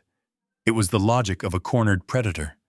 If they couldn't be the beneficiaries, they would be the victims. "You are right," Jared whispered, glancing at the door. He handled the glass. "His fingerprints are on it. We didn't touch it after he switched them. We can say he did it. We can say he tried to kill you because he's paranoid, because he thinks we are after his money." "But the police found the drugs in your system," Jared reminded her, his voice wavering. "They know it was devil's breath." So what? Vanessa snapped, sitting up straighter, ignoring the pain in her body. "He could have bought it. He has millions. He has connections. Who are they going to believe, a senile old man who just sold his company and is losing his mind, or his daughter who almost died drinking a toast to him? I listened to them construct their new reality. It was breathtaking in its audacity. They were rewriting history in real time, turning their failed assassination attempt into a leverage play. They genuinely believed that because I hadn't called the police the second Matteo warned me, I had no proof. They thought it was just my word against theirs. They thought the darkness of the restaurant and the chaos of the moment protected them. "We don't need to send him to jail," Vanessa whispered, her eyes gleaming with a malicious intelligence. "We just need him to pay. We tell him that if he doesn't give us the money to pay off the Russians and set us up for life, we go to the press. Billionaire tycoon poisons daughter. The stock price of Hart Logistics would tank before the sale finalizes. His reputation would be destroyed. He cares about his legacy more than anything. He will pay to keep us quiet." Jared nodded, a sick smile spreading across his face. It was the desperate hope of a man who sees a lifeboat on the horizon. 10 million, he suggested. "No, 20. We ask for 20 million. 10 for the Russians, 10 for us. Cash transfer. Today. Or we ruin him." They clasped hands, united once again, not by love, but by a shared delusional villainy. They adjusted their clothes, wiped the sweat from their faces, and prepared to play their final card. They were going to bluff the man who invented the game. They asked the guard to call me in. They were ready to negotiate. I straightened my tie, touched the folder in my pocket containing the debt transfer, and signaled to Sullivan. It was time to enter the room. I walked into the hospital room with the measured pace of a man entering a boardroom to hear a pitch he already knew he was going to reject. Sullivan stayed in the corridor, a silent sentinel ready to witness the crash. Inside, the atmosphere had shifted from medical emergency to hostile negotiation. Vanessa was sitting up in bed, the sheets pulled up to her chin, concealing the restraints that were still loosely attached to her wrists. Her color had returned, but the softness was gone from her face. She looked sharp, angular, and predatory. Jared stood beside her, his hand resting on her shoulder, posing for a portrait of family solidarity that was as fake as his financial portfolio. They didn't wait for me to sit down. They didn't ask how I was coping with the shock of seeing my daughter convulsing on the floor of a restaurant.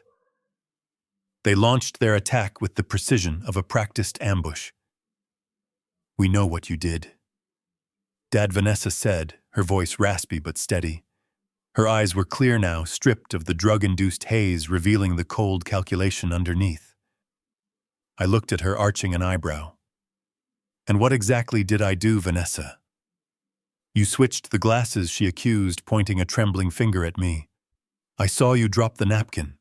I saw you create a distraction. You knew that wine was tainted, and you deliberately slid it across the table to me. You watched me drink it. You watched your own daughter swallow poison." Jared stepped forward, puffing out his chest, trying to reclaim some shred of masculinity in a room where he had spent the last hour weeping. "That is attempted murder, Leo," he declared, his voice dropping to a register he clearly thought sounded authoritative.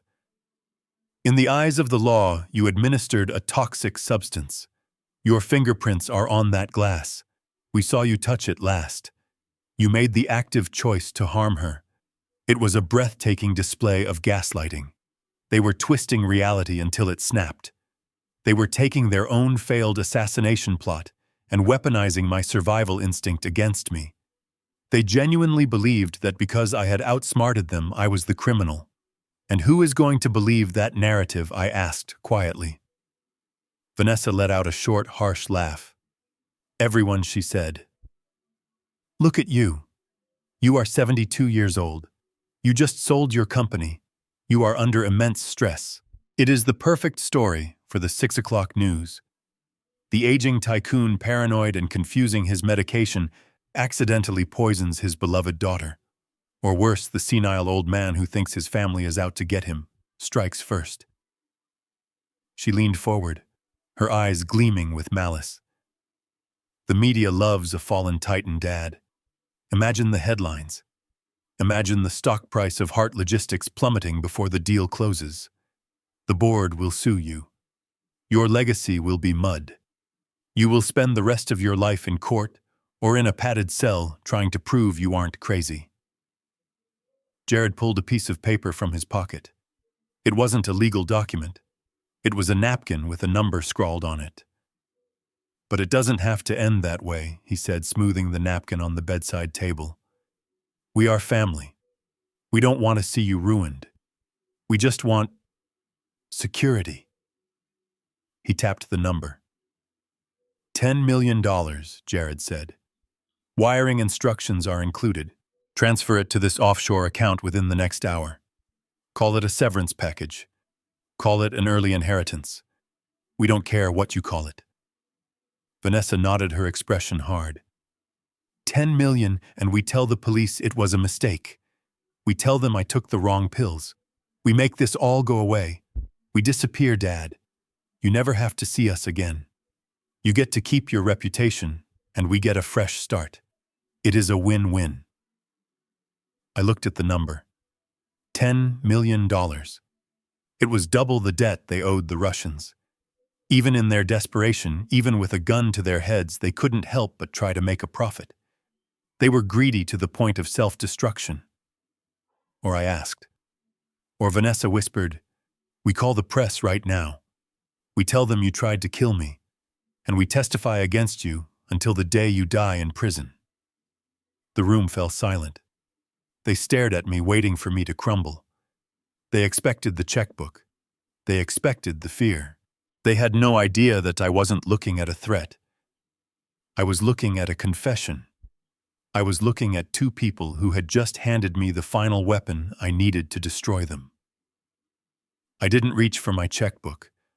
I didn't reach for my phone to call the bank. I reached for the door handle. "I think you are right," I said, my voice devoid of emotion. "We need witnesses for this." Jared frowned. "Witnesses? We don't need witnesses, Leo. We need a transfer." I opened the door wide. "Mateo, come in, please." The confusion on their faces was the first crack in their confidence. They didn't know who Mateo was. They didn't know that the waiter they had ignored all night was about to become the most important person in the room. And they certainly didn't know that the game they thought they were winning had actually ended 10 minutes ago. Mateo stepped into the room. He was still wearing his black work trousers and the white shirt from the restaurant, though he had removed the bow tie. He looked young, impossibly young against the sterile white walls of the hospital, but he held his head high. He wasn't carrying a tray anymore. He was carrying the truth. Behind him, Michael Sullivan entered, filling the doorway with the imposing bulk of expensive wool and legal menace. He closed the door softly, sealing us all inside. Jared looked at the boy, then at me, and his confusion curdled into a sneer of disbelief. He actually laughed. It was a wet, jagged sound that bounced off the linoleum. "This is your witness," Jared scoffed, wiping his nose with the back of his hand. "The busboy.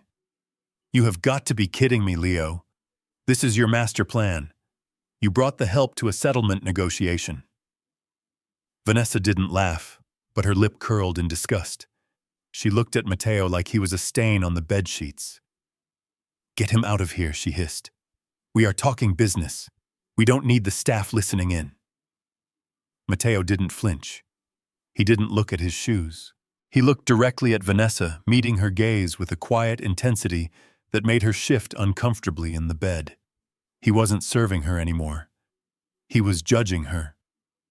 "I saw you," Mateo said, his voice steady, cutting through their arrogance like a laser. "I saw you open the ring. I saw you pour the powder. I saw you smile when you did it." Jared stepped forward, invading Mateo's personal space, using his height to intimidate. He loomed over the boy, his face twisted into a mask of ugly privilege. "You didn't see anything," Kid Jared spat. "You were scrubbing dishes.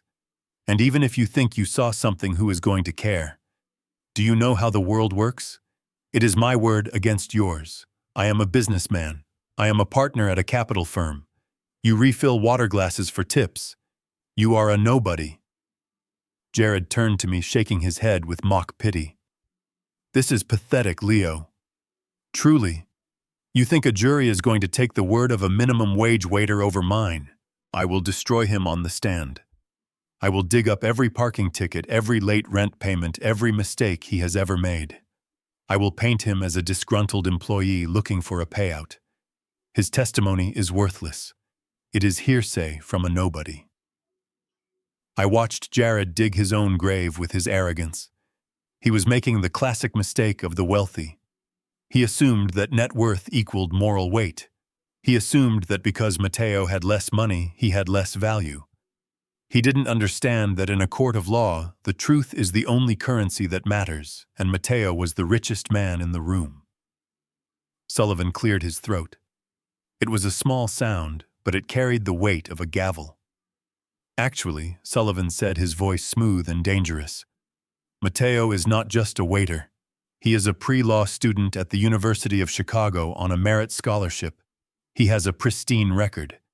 And more importantly, he is not the only thing we brought with us." Jared froze. He looked from Sullivan to Mateo, and the smile finally died on his lips. He realized that the waiter wasn't the punchline. He was the setup. "You see, Jared," I said softly, "I knew you would attack his character. I knew you would call him a liar. That is why I didn't rely solely on his eyes. I relied on something you couldn't intimidate." I reached for the iPad Sullivan was holding. The screen was dark, reflecting the terror that was starting to creep back into Jared's eyes.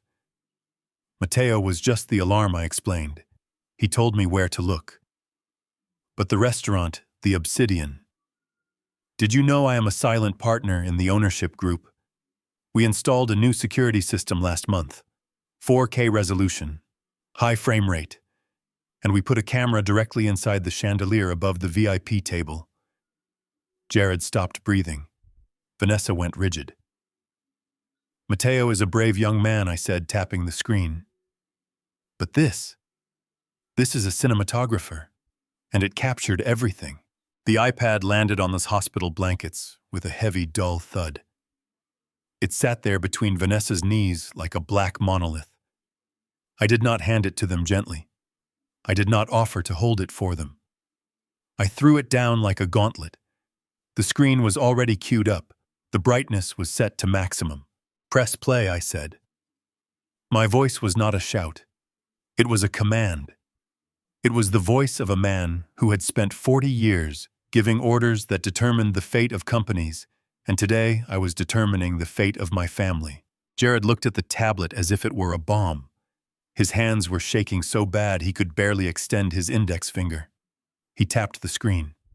The video player opened, and the room which had been filled with their lies and their threats and their desperate negotiations fell into a silence so profound I could hear the hum of the refrigerator in the corner. The image that sprang to life was not the grainy black and white footage of a typical security camera. It was crystal clear. It was vibrant. It was 4,000 pixels of high-definition reality filmed from a bird's-eye view. The angle was perfect. It looked directly down onto table 12. It showed the white tablecloth, the silverware, and the 3 wine glasses arranged in a triangle. You picked the best table in the house, Jared, I said, stepping closer to the bed. Table 12, right under the imported Austrian chandelier. It is the centerpiece of the room. What you did not know is that I am not just a patron of the Obsidian. I am a silent partner. I helped finance the renovation last year. And inside that chandelier, hidden among the crystals, is a high-resolution fisheye lens designed to catch card counters and thieves. Tonight it caught something much worse. On the screen, the digital version of Vanessa looked around furtively. The resolution was so sharp you could see the sweat on her brow. You could see the tension in her jaw. Then she moved her hand. The large emerald ring on her right finger came into focus. With a practiced flick of her thumb, she popped the hidden latch. Jared made a choking sound. He backed away from the bed, hitting the wall. He looked like he wanted to vomit. There it is, I narrated, pointing at the screen. Frame by frame. Look at the powder, Vanessa. In the video, a stream of white dust cascaded from the ring into my glass of Pinot Noir. It caught the light, sparkling like diamond dust, before vanishing into the dark red liquid. It was beautiful in a sick, twisted way. It was the moment of betrayal captured in cinema quality. The video showed Vanessa swirling the glass to dissolve the evidence. It showed Jared looking at his watch, then nodding at her, giving the signal that the coast was clear. It showed them smiling at each other. A conspiratorial smile that said, "We did it." Vanessa stared at the screen, her mouth slightly open. She was watching her own funeral. There was no way to spin this. There was no way to claim it was heart medication. There was no way to blame the waiter. The camera did not lie. It did not have a motive. It simply recorded the cold, hard fact that she had poisoned her father. That is not hearsay, Jared, I said, my voice cold as ice. That is not a misunderstanding. That is a felony. That is attempted murder with special circumstances. And that video has already been uploaded to a secure cloud server. You can break the iPad. You can scream. You can lie. But you cannot erase that. Jared tried to speak. He opened his mouth, but only a dry rasp came out. The arrogance was gone. The threat of going to the media was gone. He looked at the video, then at me, and for the first time he realized the true scope of his failure. He was not arguing with a senile old man. He was arguing with a surveillance state. I watched the blood drain from Vanessa's face until she looked like a ghost. She reached out and stopped the video, freezing the image on her own face the moment after she poured the poison. She looked happy in the picture. She looked triumphant. Now lying in a hospital bed with the police outside and the evidence in her lap, she looked like what she truly was. A criminal who had just run out of road. I took a step back, standing next to Sullivan. The air in the room felt lighter. The heavy fog of their gaslighting had evaporated under the bright light of the truth. "Checkmate," I whispered. Vanessa looked at the frozen image on the screen, and she did not just turn pale, she turned translucent. It was as if the blood had been siphoned out of her body, leaving behind a wax doll with dead eyes. The arrogance, the sharp edges of her threats, the delusion of leverage, it all evaporated in a single second, leaving her hollow. She slumped back against the pillows, her mouth working silently, trying to form words that refused to come. She knew what that video meant. It meant there was no negotiation. There was no settlement. There was only the end. But Jared did not have the intelligence to freeze. He had the instinct of a cornered rat. He saw the iPad not as a piece of technology, but as the only thing standing between him and a life sentence. A guttural noise ripped from his throat, a sound of pure animal panic. He lunged. He threw himself across the gap between the wall and the bed, his fingers clawing for the tablet, his eyes wide and manic. He was going to smash it. He was going to destroy the evidence, even if he had to chew it to pieces. He never reached it. Sullivan's private security detail, a man the size of a vending machine named Marcus, stepped forward. He moved with a speed that belied his size. He didn't hit Jared. He didn't need to. He simply extended one massive arm like a toll gate descending. Jared's chest collided with the forearm, and he bounced off, stumbling backward and crashing into the rolling tray table. Metal instruments clattered to the floor. Jared fell hard, landing on his tailbone, gasping for air, his expensive suit bunched up around his waist, his dignity scattered among the spilled bedpans. Marcus stepped back, folding his hands, returning to his statue like stillness. Jared scrambled backward on the floor, crab-walking until his back hit the wall, looking up at us with terror. I picked up the iPad from the bed. I wiped a speck of dust from the screen with my thumb. I looked at Jared huddled on the floor, and then at Vanessa shivering in the bed. "Prison is a matter for the police," I said. My voice dropping to a conversational volume that was infinitely more terrifying than a shout. "They will be here in a moment to read you your rights. But before they take you away, I have one final piece of business to conduct. Consider this an economics lesson from the father you thought was too old to count." I reached into my inner jacket pocket. I pulled out 2 documents. One was a thick, stapled packet. The other was a single sheet of bank transfer confirmation. "You asked for $10 million, I said, holding up the packet. "You wanted a severance package. You wanted to know where the money from the sale of Heart Logistics went. Well, I am happy to tell you." I tossed the packet onto Vanessa's lap. She didn't touch it. She just stared at the cover page. At 9 o'clock this morning, exactly 2 minutes after the bank opened, I initiated a wire transfer, I explained. I moved the entire $70 million out of my personal holding company. It is no longer in my name. It is no longer in your reach. Vanessa's eyes flickered up to mine, where she whispered, "Where is it?" "It is in an irrevocable trust," I said, savoring the legal term. "Do you know what irrevocable means, Vanessa? It means it cannot be changed. It cannot be undone. It cannot be touched by me, and it certainly cannot be touched by you. The sole beneficiary of the trust is the Global Marine Life Conservancy." I leaned in closer. "The turtles, Vanessa. The $70 million is going to save sea turtles. Every cent. The trust creates a permanent endowment. You could sue me for 100 years. You could cry. You could beg. But that money is gone. It is swimming in the ocean now. You have been disinherited not just by a will which can be contested, but by a complex financial instrument that is ironclad. You get zero. Nothing. not a penny. Jared let out a sob. But the Russians, he moaned. The 5 million. If I don't pay them, they will kill me. You don't understand, Leo. You have to help me. They don't care about turtles. They will come for me. I smiled. It was a cold, thin smile. Ah, yes. The Russians. I almost forgot. I held up the second piece of paper. The single sheet. I know about Dmitri, I said. I know about the $5 million you lost on crypto. I know about the deadline. And you are right, Jared. The Russian syndicate is not known for its patience. They want their money. Jared scrambled to his knees, clasping his hands together in a prayer of desperation. Please, Leo, pay them. I will go to jail.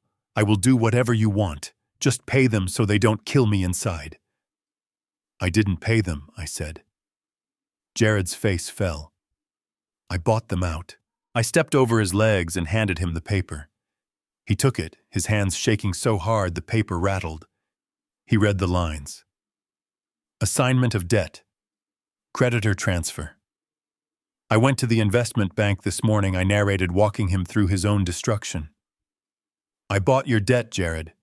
I paid 100 cents on the dollar, including the penalties. Dmitri is not your creditor anymore.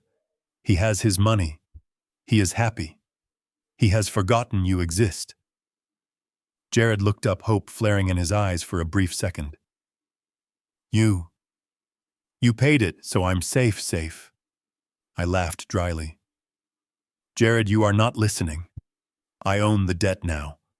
I am the one you owe $5 million to. And unlike the Russians, I am not interested in your knees.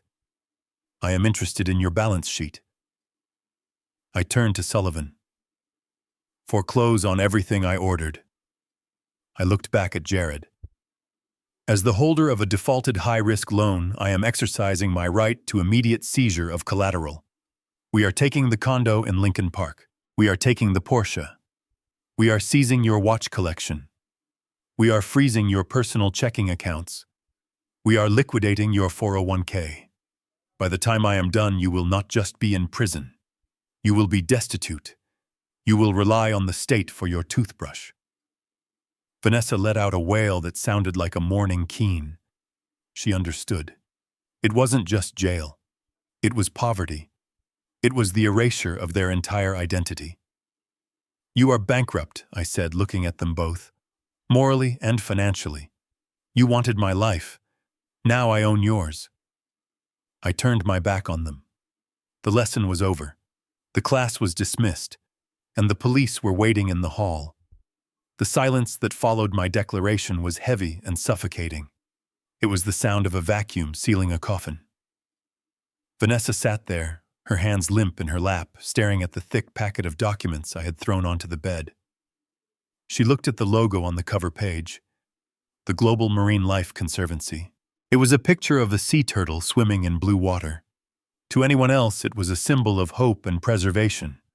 To my daughter, it was a tombstone for her lifestyle. She picked up the paper, her fingers trembling so violently the pages rustled like dry leaves. She read the words, but her brain refused to process the reality. She looked up at me, her eyes wide, pleading for it to be a joke. She wanted me to say it was a scare tactic. She wanted me to say the money was still there, waiting in a vault, accessible if she just apologized enough. But Dad, she whispered, her voice sounding like a child's. That is $70 million. You cannot just give it away. It is mine. It is my birthright. You worked for it for us. You cannot give it to fish. You cannot be serious. I stepped closer to the bed, looking down at her.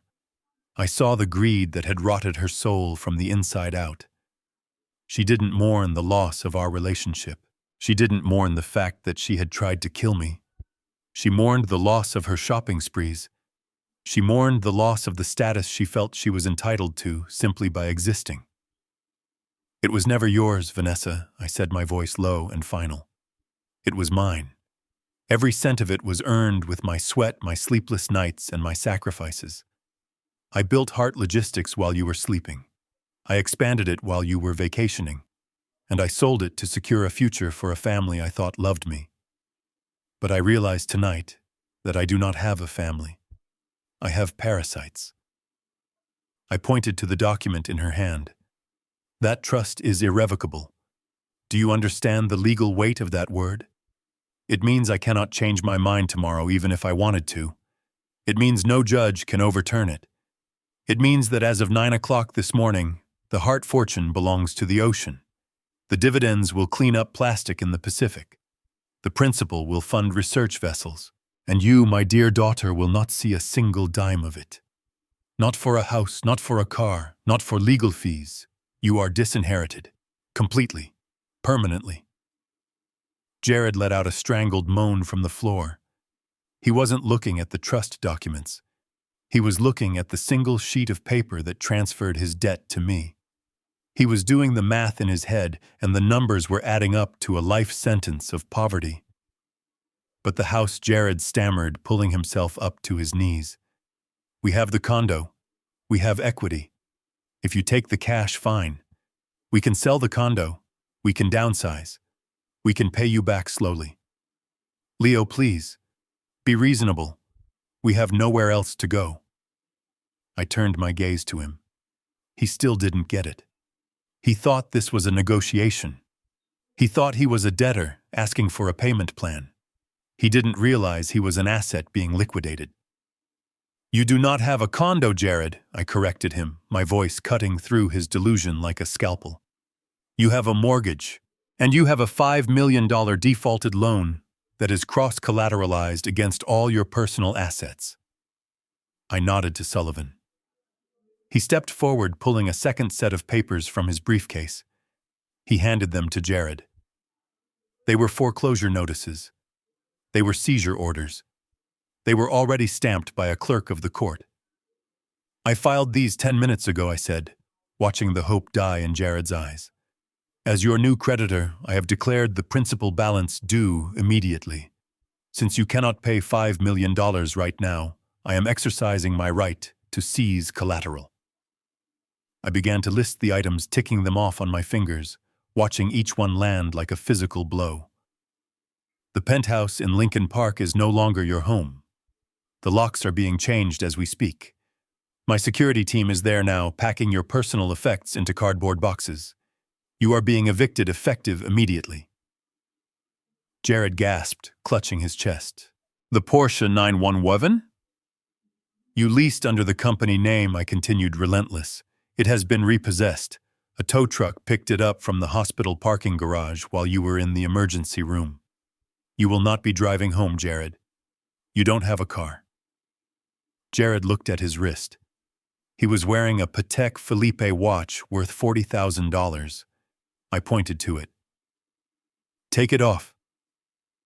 He froze. Take it off, Jared, I commanded. That is an asset. It goes toward the interest on your debt. With shaking hands, he unclasped the watch and placed it on the bedside table. He looked naked without it. He looked small. And your bank accounts, I added, delivering the final strike. Sullivan has served a freeze order on all of them. Your checking, your savings, your trading accounts. They are locked. Your credit cards have been canceled. You cannot buy a plane ticket. You cannot book a hotel room. You cannot even buy a cup of coffee from the vending machine in the hallway. I looked at them both. Two people who had everything and threw it away because they wanted more. Now they had less than nothing. You are not just going to prison. I told them, my voice devoid of anger, filled only with a cold, hollow justice. You are going to prison as paupers. When you get out, if you ever get out, you will have no home to return to. You will have no inheritance waiting for you. You will have to work just like the people you looked down on your entire lives. You wanted to live off my hard work. Now you will have to learn the value of your own. Vanessa dropped the trust documents. She buried her face in her hands and began to scream. It was a sound of pure, unadulterated loss. She wasn't screaming for me. She was screaming for the money. She was mourning the death of her future. I watched her for a moment, feeling nothing. The father in me had died in that restaurant. The man standing there was just a creditor closing a bad account. I turned to the door. The business was concluded. The assets were secured. The liabilities were being removed. Officers, I called out to the hallway. You can come in now. They are all yours. The room was instantly crowded with the dark blue uniforms of the Chicago Police Department. Detective Miller led the charge. Her face set in a grim line that offered no quarter. She did not look at me. She did not look at Sullivan. Her focus was entirely on the two suspects who had just been stripped of their assets and their dignity. The air in the room shifted from the tension of a business negotiation to the brute force of criminal justice. There was no more talking. There were no more deals to be made. Officer Kowalski moved first. He stepped toward Jared, who was still kneeling on the floor amidst the scattered foreclosure papers, his face buried in his hands. Kowalski did not ask him to stand up. He reached down, grabbing Jared by the back of his sweat-stained dress shirt, and hauled him to his feet with a grunt of exertion. Jared stumbled, his legs rubbery, his eyes unfocused. He looked like a man waking up from a nightmare, only to realize the waking world was worse. Jared Cole Kowalski barked, his voice bouncing off the tiled walls. You are under arrest for the attempted murder of Leonard Hart. You are also being charged with conspiracy to commit homicide, wire fraud, and financial elder abuse. Jared didn't fight at first. He just stood there limp as a rag doll while Kowalski spun him around and slammed him face first against the wall. The sound of flesh hitting plaster was a dull thud. Then came the sound that every criminal dreads, the metallic ratchet of handcuffs. Click, click, tight, unforgiving. Jared let out a yelp as the cold steel bit into his wrists. You have the right to remain silent, Kowalski recited the Miranda warning, indifferent to Jared's pain. Anything you say can and will be used against you in a court of law. Across the room, Detective Miller approached the bed. Vanessa shrank back, pressing herself against the headboard, pulling her knees to her chest. She looked small. She looked terrified. But beneath the terror, I saw the gears turning. She was a survivor. And survivors will do anything to stay afloat, even if it means drowning the person next to them. Vanessa Hart Miller said, pulling a second pair of cuffs from her belt. Stand up. You are under arrest for attempted murder and conspiracy. Vanessa began to shake her head violently, her hair whipping around her face. Tears streamed down her cheeks, black mascara running in jagged lines. She looked from the detective to me, and then her gaze landed on Jared, who was being patted down against the wall. No, she screamed, her voice shrill and piercing. No, you don't understand. I didn't want to do it. It wasn't me. She pointed a trembling finger at her husband, her other hand clutching the hospital gown to her chest.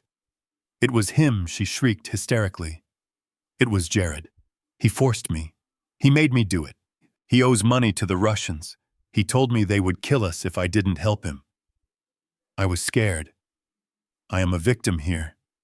Please, Daddy, tell them. Jared froze. He twisted his head around, trying to look at her, his face contorted in disbelief. He had just lost his fortune, his freedom, and his future. And now, in the final moments, the woman he had destroyed everything for was stabbing him in the back. You lying witch! Jared roared, struggling against Kowalski's grip. You poured the powder. You laughed when you did it. It was your idea to use the ring. He owes millions, Vanessa continued, screaming over him, her voice desperate and ugly. He is a gambling addict. He threatened me. He said he would hurt me if I didn't poison the wine. I had no choice, officers. I am innocent. He is the monster. Look at the debts. It is all in his name. She was throwing him to the wolves to buy herself 5 minutes of sympathy. It was a masterclass in betrayal. She was willing to send the father of her child to prison for life if it meant she could plead down to a lesser charge. Jared snapped. The last thread of his sanity severed. He began to kick and thrash against the wall, fighting the officers with the strength of a cornered animal. "Shut up! Shut up! Shut up!" he bellowed, saliva flying from his lips. "We did it together. You wanted the money for your clothes. You wanted the penthouse. Don't you dare put this on me!" Kowalski shoved Jared harder against the wall, pinning him. "Stop resisting or you will be tased," he warned. Jared stopped struggling physically, but his eyes locked onto me. I was standing by the door, watching them tear each other apart. I was the architect of this scene, and he knew it. The hatred in his eyes was absolute. "You did this," Jared spat at me, his face purple with rage. "You planned this whole thing. You knew. You let us drink the toast. You sat there and watched us. You sick old man." I didn't blink. I didn't look away. "You are going to burn in hell for this." "Leo," he screamed, his voice cracking. "You think you won. You have nothing. You are alone. You are going to die alone in that big, empty house. I hope you rot." Detective Miller had enough. She grabbed Vanessa's arm and hauled her out of the bed. Vanessa kicked and screamed, her bare feet sliding on the linoleum, but she was no match for the detective. Miller spun her around and cuffed her hands behind her back. The sound of the cuffs clicking shut on my daughter's wrists was the final punctuation mark on my life as a father. "Get them out of here," Miller ordered. Two uniformed officers grabbed Jared by the arms and dragged him toward the door. He was still cursing, still shouting obscenities, his expensive shoes scuffing across the floor. Vanessa was sobbing uncontrollably, pleading with anyone who would listen, claiming she was coerced, claiming she was pregnant, claiming anything that might save her. They passed me in the doorway. Jared lunged at me, trying to use his body as a weapon, but the officers held him back. I smelled his sweat, his fear, and his cheap cologne. Vanessa didn't look at me. She couldn't. The shame was too great, or perhaps she was already busy formulating her next lie. I watched them go. I watched my legacy being marched down the hospital corridor flanked by police officers. People stepped out of other rooms to watch. Nurses stopped at their stations.